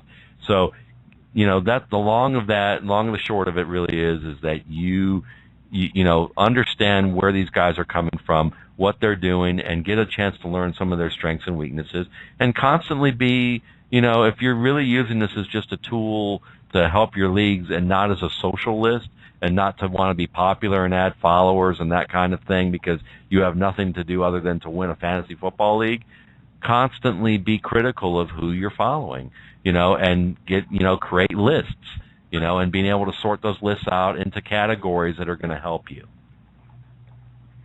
Yeah, I think be critical is the reasonable word there and the smart thing to do. I think actually it's pretty easy to separate the fluff from the important stuff. I think after a while you get a very good feel for, even in those 140 characters, whether there's a link associated with them or not, which beat writers are a little bit more knowledgeable and they're doing more football writing than journalism and reporting, as Matt made that distinction as well. But I think as you begin, especially if you're new to Twitter, as you learn a little bit more about these guys and you find out that, folks like Mike Reese or Joe Reedy are able to take the next step with their analysis, and knowing that they're not going to get anything from Bill Belichick or Marvin Lewis, still be able to look past what they're seeing on the field and the vanilla, not very in-depth quotes that they're getting from the coaching staff. Every once in a while they will, and you'll know it. But for the most part, those guys are doing the work on their own to tease out. They're walking that line between, I'm not allowed to say all this stuff because a lot of this stuff in practice you're just not supposed to be reporting or what we hear or see in the locker room. But there's going to be times where the way that they answer questions or the way that they write up their blog posts is going to be very telling. And you'll be able to tell pretty quickly which one of those writers and analysts do a pretty good job of that. The other thing I think it's important to look for is it's one thing to see that somebody like Montario Hardesty gets a huge one-day run of buzz and hype about how well he played in practice, and he made these two great plays. And not to pick on the Browns, but same thing, James Michael Johnson. To hear that he made 2 interceptions and that Pat Shurmur was excited about him. I think those things should, put a little check mark in your brain. This is something that I want to pay attention to. It's when that happens again, and not necessarily the next day, but the next week and the next week when you get continual a series of tweets over a long period of time that suggest that player is making strides and hearing good things from the coaches. That's when the buzz and the hype becomes a little bit more, especially when you can then follow it up by watching the preseason action and confirm that and support that little bit of buzz and hype you get with your own eyes. And I think, I don't think this is going to get any easier as we deal with the flood of the breakdowns that we're going to get on Thursday and Friday after the All-22 film comes out on Wednesday from everybody that wants to try to break down the big play or the big turnover or something like that. And I think All-22 is certainly going to be helpful. We're going to be able to see things that we weren't able to see before and show things that we weren't easily able to show before, particularly in the passing game. I think with the way the television angles go, you can pretty much, with the exception of some downfield blocking, you can see what's going on. You may not know exactly what the blocking scheme is supposed to be up front, but you can get a pretty good idea of what the play was supposed to be, within reason. And you're not going to be able to do that in every situation, but I think it's the passing game where we're going to see a route combination develop, and people are going to show that to us. How defensive backs, as you mentioned, Eric Stoner did a great breakdown of how, disguising quarters versus cover two coverage. I think that's something that we're going to be able to get a lot more help with the all-22 tape. But there's a lot of pitfalls with it, too, and a lot of it has to do with the passing game. I think, unless you've been in a playbook and can recognize how a player is disguising something and then moving before and after the snap, making judgment calls on that sort of all-22 tape is going to be difficult. And I think, especially in these first couple of weeks, I really think we're going to see a lot of folks try their hand at breaking down all 22. And, just speaking from a little bit of experience, I think that's going to be difficult. I don't know how much I'm going to be willing to do that in the beginning. I think it's going to be a learning process, and I think we should all take that as a learning process as we start. Matt, thoughts on the all 22? I know you talked a little bit about how some folks approach it, specifically with regard to the passing game and quarterbacks, but are there ways that you think that, we're going to be able to tell some folks are a little bit more comfortable with it than others? It's going to be a great question, because I certainly want to try my hand at it at some point, but it's not going to be. It's probably not going to happen because I focus mostly on college players, so I'm not going to be looking at the NFL all 22 tape to do a lot of analysis because most of my time is focused elsewhere. But one thing I can share with you, and you should think of this as a good frame of reference, if Greg Cosell, who's been probably the only person who's officially been allowed to have all 22 film for the past 29 years as an analyst and not a coach or scout or anything like that, if he learns the game not by just watching the all 22 film, but having the luxury to be able to call coaches and players and ask them what he's seeing because he's not sure, that's not something that any of us have. You may see, we may have it a little bit with some former players turned analysts, so I think that may be a good thing to consider. If someone like Doug Farrar is getting a chance to ask a former pro player about what they're seeing here, and that player played in that system or played against that style of defense, then you're going to have a good frame of reference there. But if it's just someone going in blind, what you're going to want to look for there when you're reading these analyses is the person saying it could be one of two things. It could be these potential situations, or I'm not quite sure what exactly I'm seeing here, but this is what I think it is. As long as they're not giving you a definitive answer without giving you some sort of reason why it's a definitive thing, I would be more suspect. If Chris Brown at Smart Football is doing it, I trust him because he was a former quarterback. He works with a lot of coaches. He has, he describes things at a level that I think that he's also someone that is going to describe things at a level that if he isn't sure, he's not afraid to say, I'm not sure if this is what it is. Now, it doesn't mean that people can't make mistakes, and they really are for sure think that, that this is a, 4-3 defense that they have lined up here when it turns out to actually be a 3-3-5, and they just have a wrinkle that makes it look disguised as a 4-3, things like that. That's going to happen. This is a growing process. But certainly, you just those are things that I would say that are important to look out for. And just remember, we're all, everyone who is doing this is a student of the game. And being a student means they're learning, and learning means you're making mistakes. And with any type of new technology in the world, just look at that phone commercial from the Super Bowl a couple years ago where they're showing all these people on, smartphones, and they're so engrossed in what they're doing, that they're, at the urinal and dropping the thing in the toilet, or his wife's trying to seduce him and he's busy looking at the phone, or he's, out on the water and there's a shark coming to bite his legs off, and they're all making fun of the use of these cell phones. It's because we're always behind our technology. There's just always this lag. It's a phenomenon with our human condition. And so we're not always going to know how to use the technology well. Keep that in mind and just try and find the best scenarios you can where you feel like people are at least giving it an honest look and a humble look.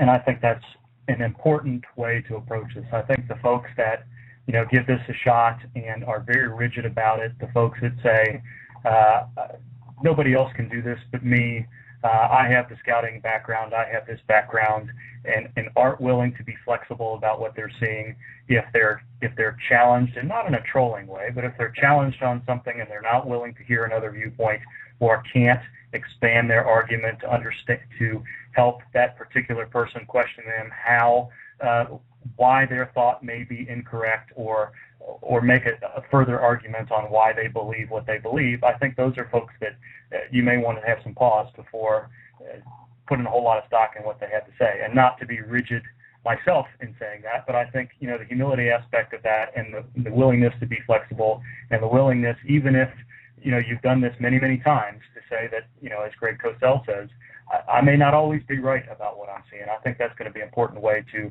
parse through what we're seeing with the All-22 in the preseason and as the season starts as well. So, Matt, I'm going to throw 3 different situations at you, and let's see, how we apply this on some preseason hype and buzz for a couple of these players here, both good and bad. Now, let's start with James Starks. Lots of talk on Twitter and on beat writer blogs that Starks has regressed as a receiver, that he's continuing to struggle in pass protection. 2 pretty important things for the spread offense out in Green Bay. Now, Starks is a player that both of us have liked. Both of us are a little bit more likely to draft higher than others. What specifically will you be looking at in these preseason games that would back that up, that would say, what, these guys are onto something, this is something that we should pay attention to? And is it time, based on what we've heard already, to bump Alex Green up possibly even a little bit higher than Starks? I think to start with, you're going to want to, let's talk about receiving. What are what are you looking for in the play there? Was it a simple catch that he dropped? Was it a route situation where maybe he was directed by the quarterback to go in a direction after, on a scramble drill, and they just didn't read each other right, and then the ball was placed in an area where it was more difficult for him to make the catch? Now, if you're expecting every running back in the NFL to have superstar quality receiving skills, or high-end receiving skills, meaning that they can adjust the balls thrown tight into their body and on top of them, or lead them down the field and make acrobatic catches, or to be able to make reads like Marshall Faulk and make instant adjustments and be terrific receivers, then yes, you're going to downgrade somebody like James Starks when he makes some mistakes that are considered higher difficulty plays, but I would say that would be a little harsh. Now, if you're dropping passes, you should catch. If you're dropping passes, you're wide open, balls that bounce off your hands, or you're not showing good technique to be able to catch the football where you once were, that's a different story. Running the football or making blocks, again, you gotta understand whether or not the offensive line assignments were the types of things that there wasn't an issue there. If the Packers, you find that maybe if Starks was supposed to help out the left tackle or help out another player, but the left tackle ends up, messing up his assignment or not reading things right, and you got to remember the Packers are starting an undrafted free agent in the second year who's only had 1 start right now. So, some of these situations, again, looking at those frame of references, that would be one example that I would look at. But at the same time, if you're hearing consistently out of practice that he's just not playing as well, or better yet, what you really want to hear is not so much he's not playing as well, but is the other guy that he's competing against playing well enough to be earning significant time, at a higher level, then certainly you're going to want to start doing that. And to me, Alex Green is already a guy that I believe is more talented than James Starks. But I just think that he needs some time, and you need to see whether or not he's going to be healthy enough to go and if he's fully back physically. So those are things, that you have to consider here. To me, it's more about, is Green fully back and really comfortable here in game time situations, as well as, in practice consistently. All right. Well, as we said earlier in the show, injury-wise, don't worry about injuries until you need to worry about them. Unfortunately, now we're hearing that there's some injuries that have happened already tonight that we're going to need to worry about. Michael Vick, bruised thumb, probably not an issue. He's the most minor of the bunch. Torrey Smith apparently has an ankle sprain that might be keeping him out a while. Sounds suspiciously like a high ankle problem. That's something that I'll want to take a little bit closer look at, see if we can determine the mechanism. May put some stuff out about that on the Second Opinion blog tomorrow. Ed Dixon, subluxed shoulder. That's suggesting that he didn't have a full dislocation, but there's some stretching of the ligaments there and something that might be a recurrent problem. John Harbaugh is saying both of those folks could miss a couple of weeks. In particular, that tight end situation there with Dennis Pitta already missed some time with a broken hand.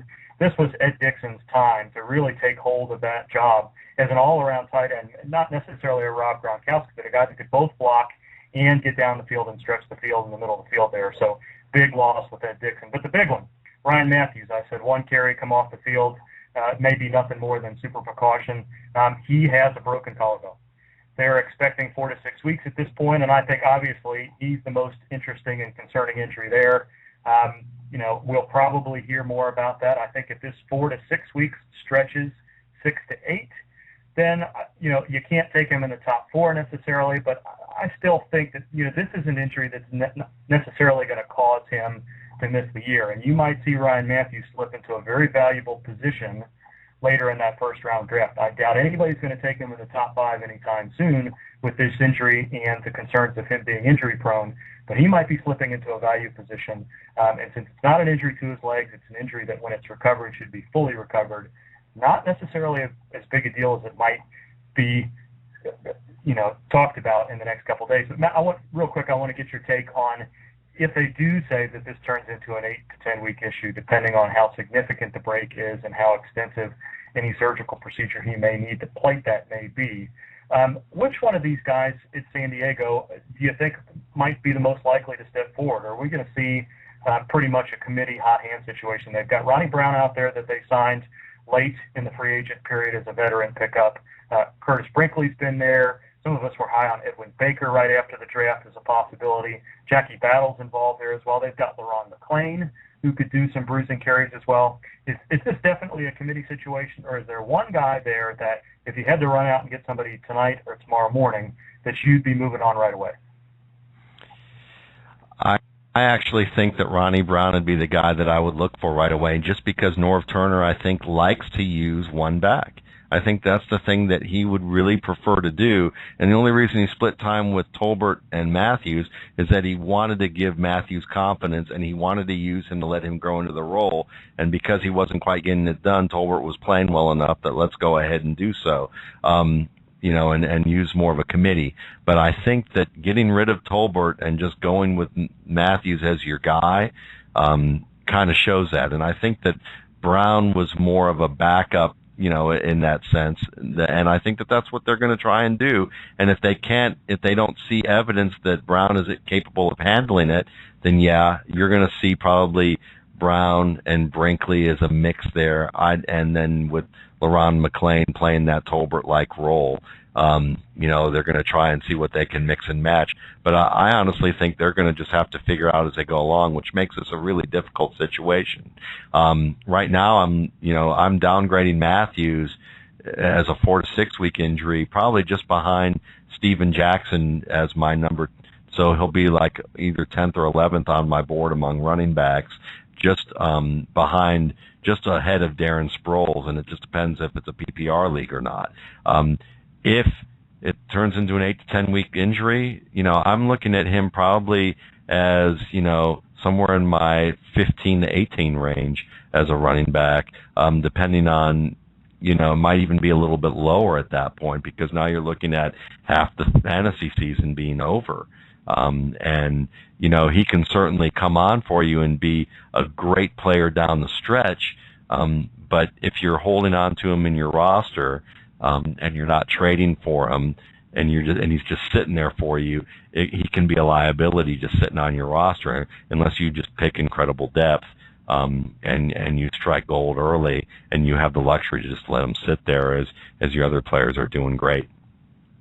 Yeah, I think there's enough upside, especially in some of the other positions, that it's worth dropping Matthews down a little bit. But remember, Marcus Colston came back in 2 weeks after having his clavicle plated last year. I'm not saying that that's something that's as likely to happen with the running back who's going to take some pounding, but we know moving into this season that they were going to rely heavily on Ryan Matthews, and this may be a situation that when he does come back, he's going to be everything we expected him to be. So, if you're looking at the choice between Matthews and Chris Johnson, maybe you give yourself pause in that second half of the first round, but I don't think I would drop him all the way down to the low teens at this point. Let's wait and see. Obviously, we're speculating very early on in this process.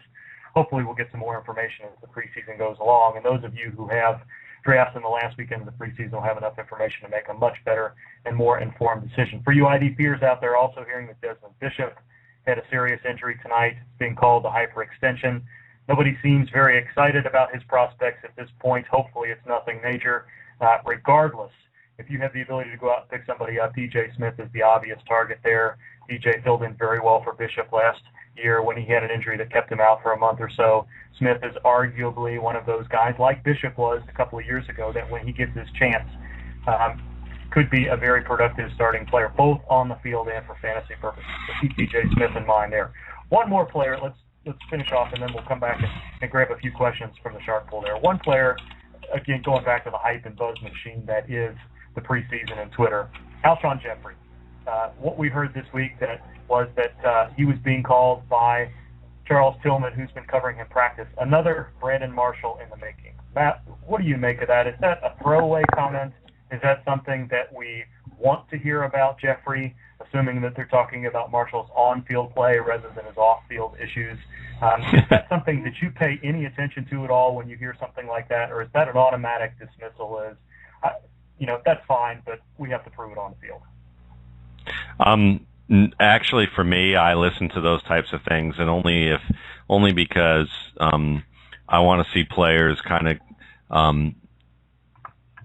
echo what I see when I watch a player in college.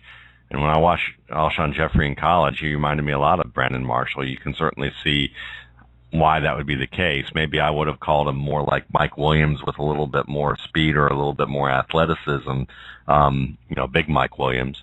That's something that I want to hear. But it's not going to change my, mindset to say, I need to draft him now in the 5th round in my redraft league, And I think that sometimes with some of our younger or less experienced fantasy owners, you get those types of questions where they get excited, they hear something on Twitter, and immediately they email you and say, Charles Tillman said that he's just like Brandon Marshall. Should I be considering him now in the mid-rounds of my draft? And I think that's where you have to look at this and understand that he's talking about down the line. If things all go right, he's just trying to offer the kid praise and encouragement. And so, from the standpoint of, something to remember for dynasty leagues to understand that this kid is promising, great. That's good to hear. You want to make sure that he's on the right track, to say, and that's a good thing. Now, at the same token, you're not going to want to elevate him, in your redraft leagues or any other league, beyond where you already have him because of that, unless you've just never heard of the guy. Okay, let's take a few questions from the Shark Pool here, and I'm specifically going to pull out some strategy questions because I always like hearing mass strategy, redraft, dynasty, auction, or otherwise. And there's 3 that I think are worth taking a look at here, and we'll do our best to get back into the thread and answer those questions as the week goes along here. But Restore the Floor has a question specifically about how aggressive you are in going after a player that you might like. And he mentions Brandon Lloyd as a specific example. He's a guy I know you're high on. And this is something we've addressed before, but I don't think that it can ever be addressed enough. He wants to know, just generally speaking, do you reach for a player that you really, really like or hope he falls? Do you go a round or two earlier than you think you might need to from ADP? And Matt, I know you and I have done this in the past before Ray Rice's breakout. We were kind of playing Price is Right cliffhanger game with him, where each of us would try to one up the other to make sure that we got him. But I know where you're going to come down on this, but I want to hear your thoughts behind it. Why would you reach for a player that you really like? Why do you set ADP aside and say, this is a guy I believe in. I'm not taking a chance that he's not going to be on my roster?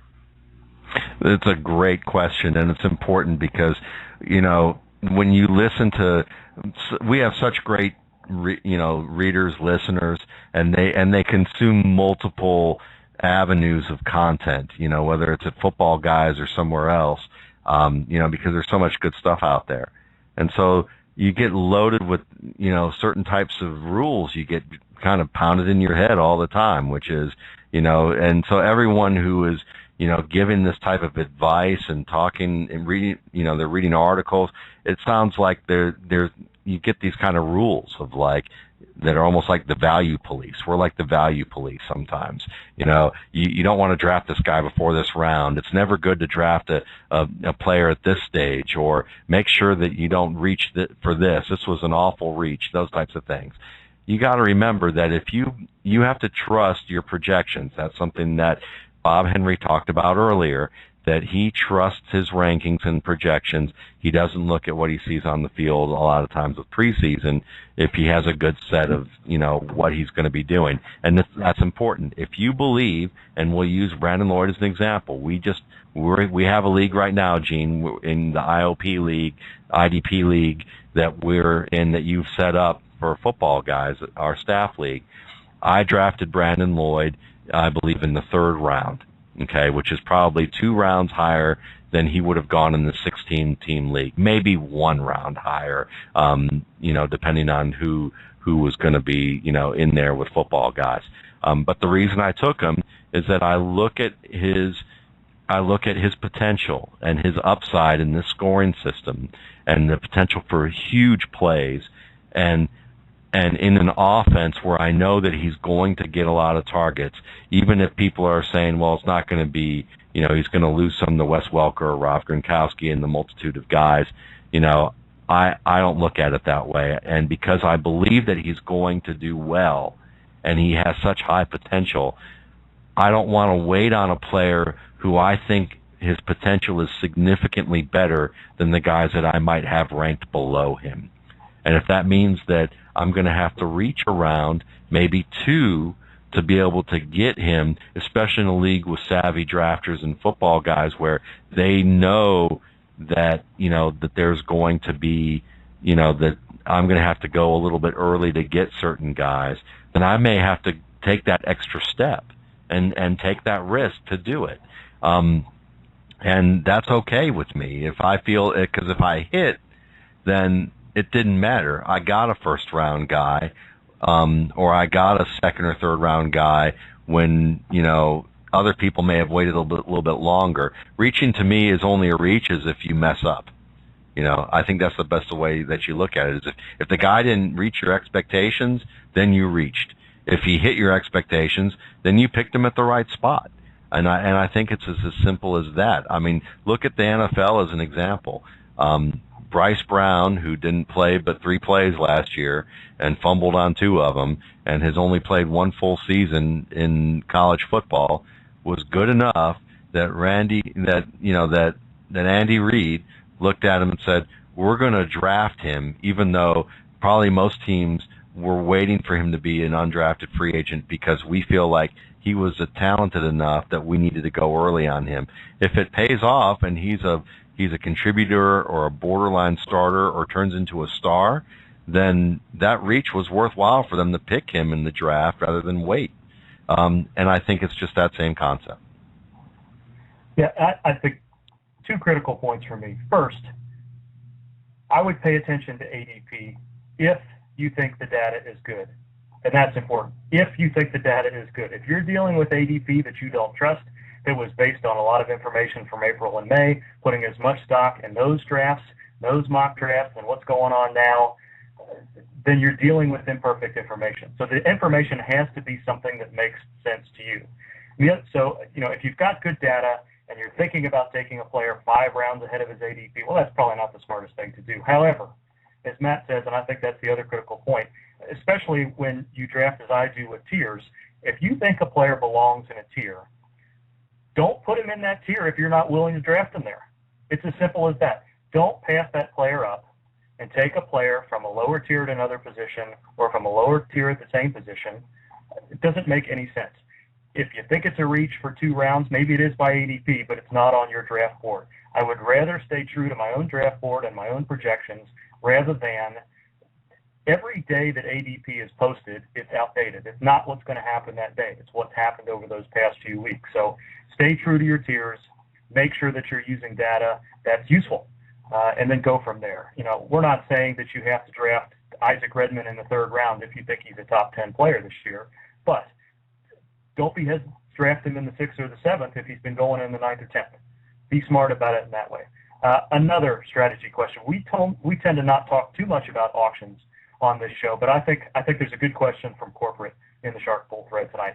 He's got a team of studs at reasonable prices already in place. It's a modified keeper auction league, and he wants to know whether or not he should invest a fair amount more of his cap, and maybe most of it, to acquire another stud, or spread the money he has left, and it's a lot of it, over a lot of different areas and take a shotgun approach of a lot of value guys that he likes in the hopes that 2 or 3 of them will hit. Matt, what do you think about this? Would you want to add another stud to a team full of studs, or would you take the value approach knowing that some of those $2, $3, $5, $8, $10 players he might get a chance at could then be guys that he adds to his already valuable stable of players in future years?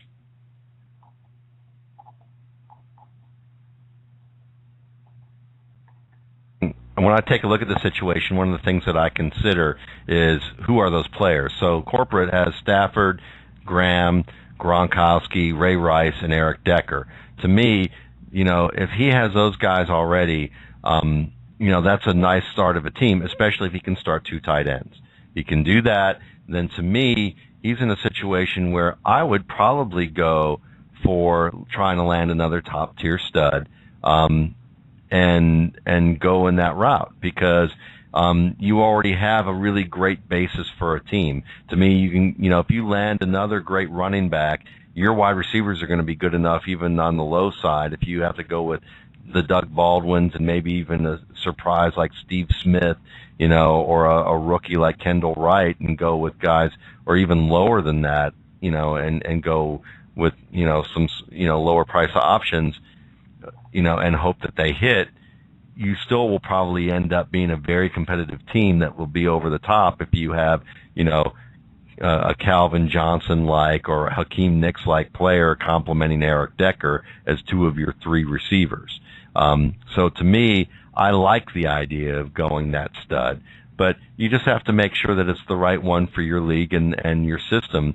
If you only, if you have to start 4 wide receivers and 2 tight ends, and you only have 1 good wide receiver, then you're probably going to want to parse it out a little bit more. You can start 3 running backs, and you only have 1, then you want to parse it out a little bit more. But if it's a 2 running back league, and you already have 1 running back, and, then it's a situation where that maybe you can afford that stud. So look at the balance of your starting lineup, and if you have more players, if this list of studs that you have right now is actually smaller than it looks, spread it out. If it's actually as big as it looks, then yeah, certainly invest in that 1 more guy to really help put your team over the top. Yeah, I generally sell out for studs. I think you win with studs. I think you win with relative value at as many positions as you can get it. It'd be nice if 5 or 6 of those guys, those lower priced players, hit. But I would rather take a guy that you're very high on, that you think has, likely to bring you some elite production, and add it to an already good stable of lineup. I think that's the way I would go. I don't think the other way is necessarily incorrect or unlikely to yield you a competitive team, as Matt rightly notes, but I'm probably paying for the stud there. We're rapidly getting to the point, Matt, where we're going to be talking mostly about players with 2012 value in redraft leagues and how to approach week to week on the waiver wire. But I want to throw a little bit of a bone to the dynasty guys that are still listening.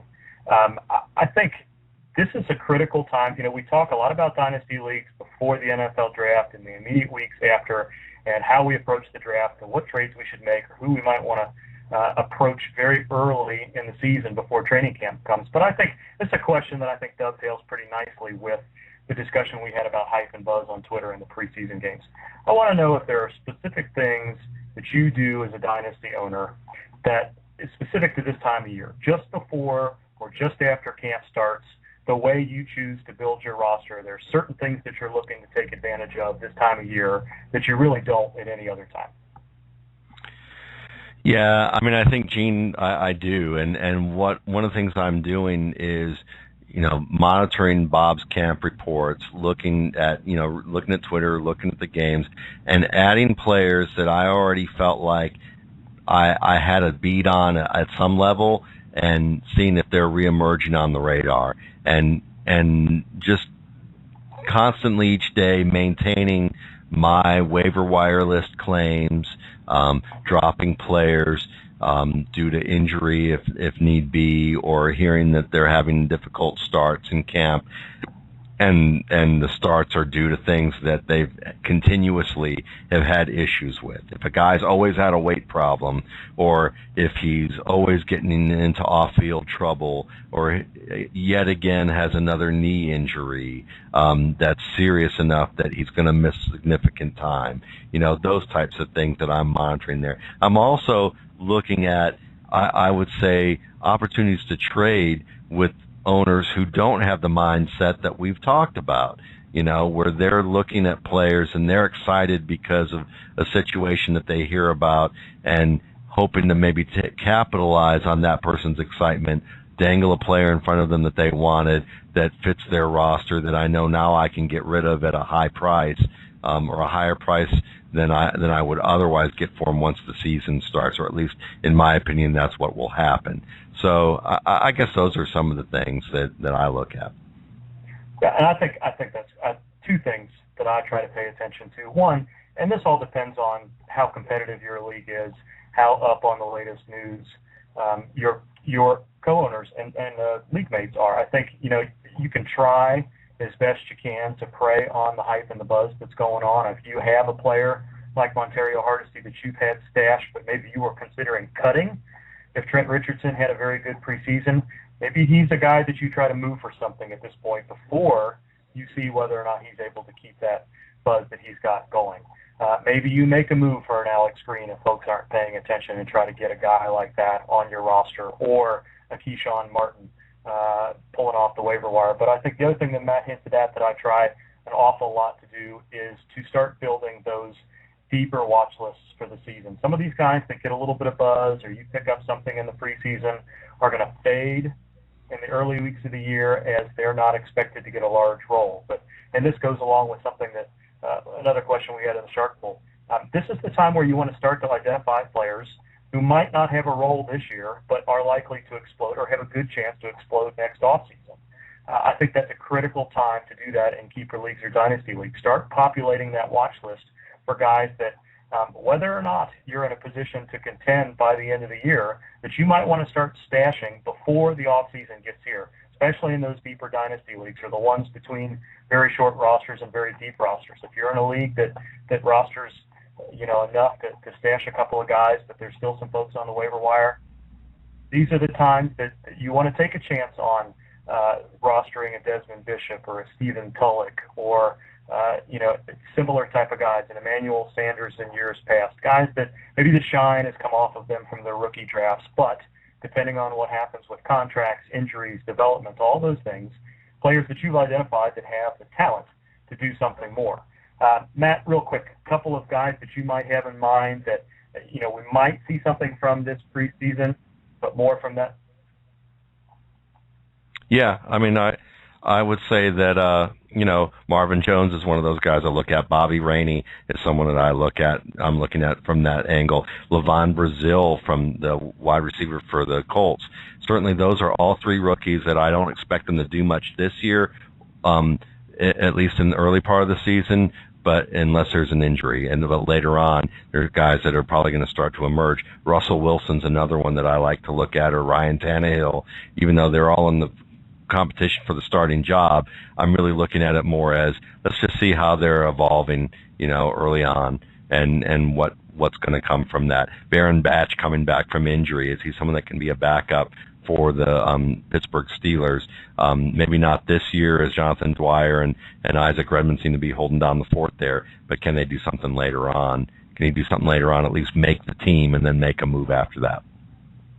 Well, Matt, I had a lot of fun tonight, missing Cecil and Sig. Hopefully they'll be back in their respective and usual positions next week. Thanks very much to Bob Henry for joining us for the first half an hour. Make sure you're checking out our training camp reports. Make sure you're checking out the preseason watch list, all the great podcasts that Cecil and Sig are putting together for all 32 teams over the coming weeks. And we'll be back next week with another show. Good night, everybody. Blog Talk Radio, where millions of hosts and listeners gather.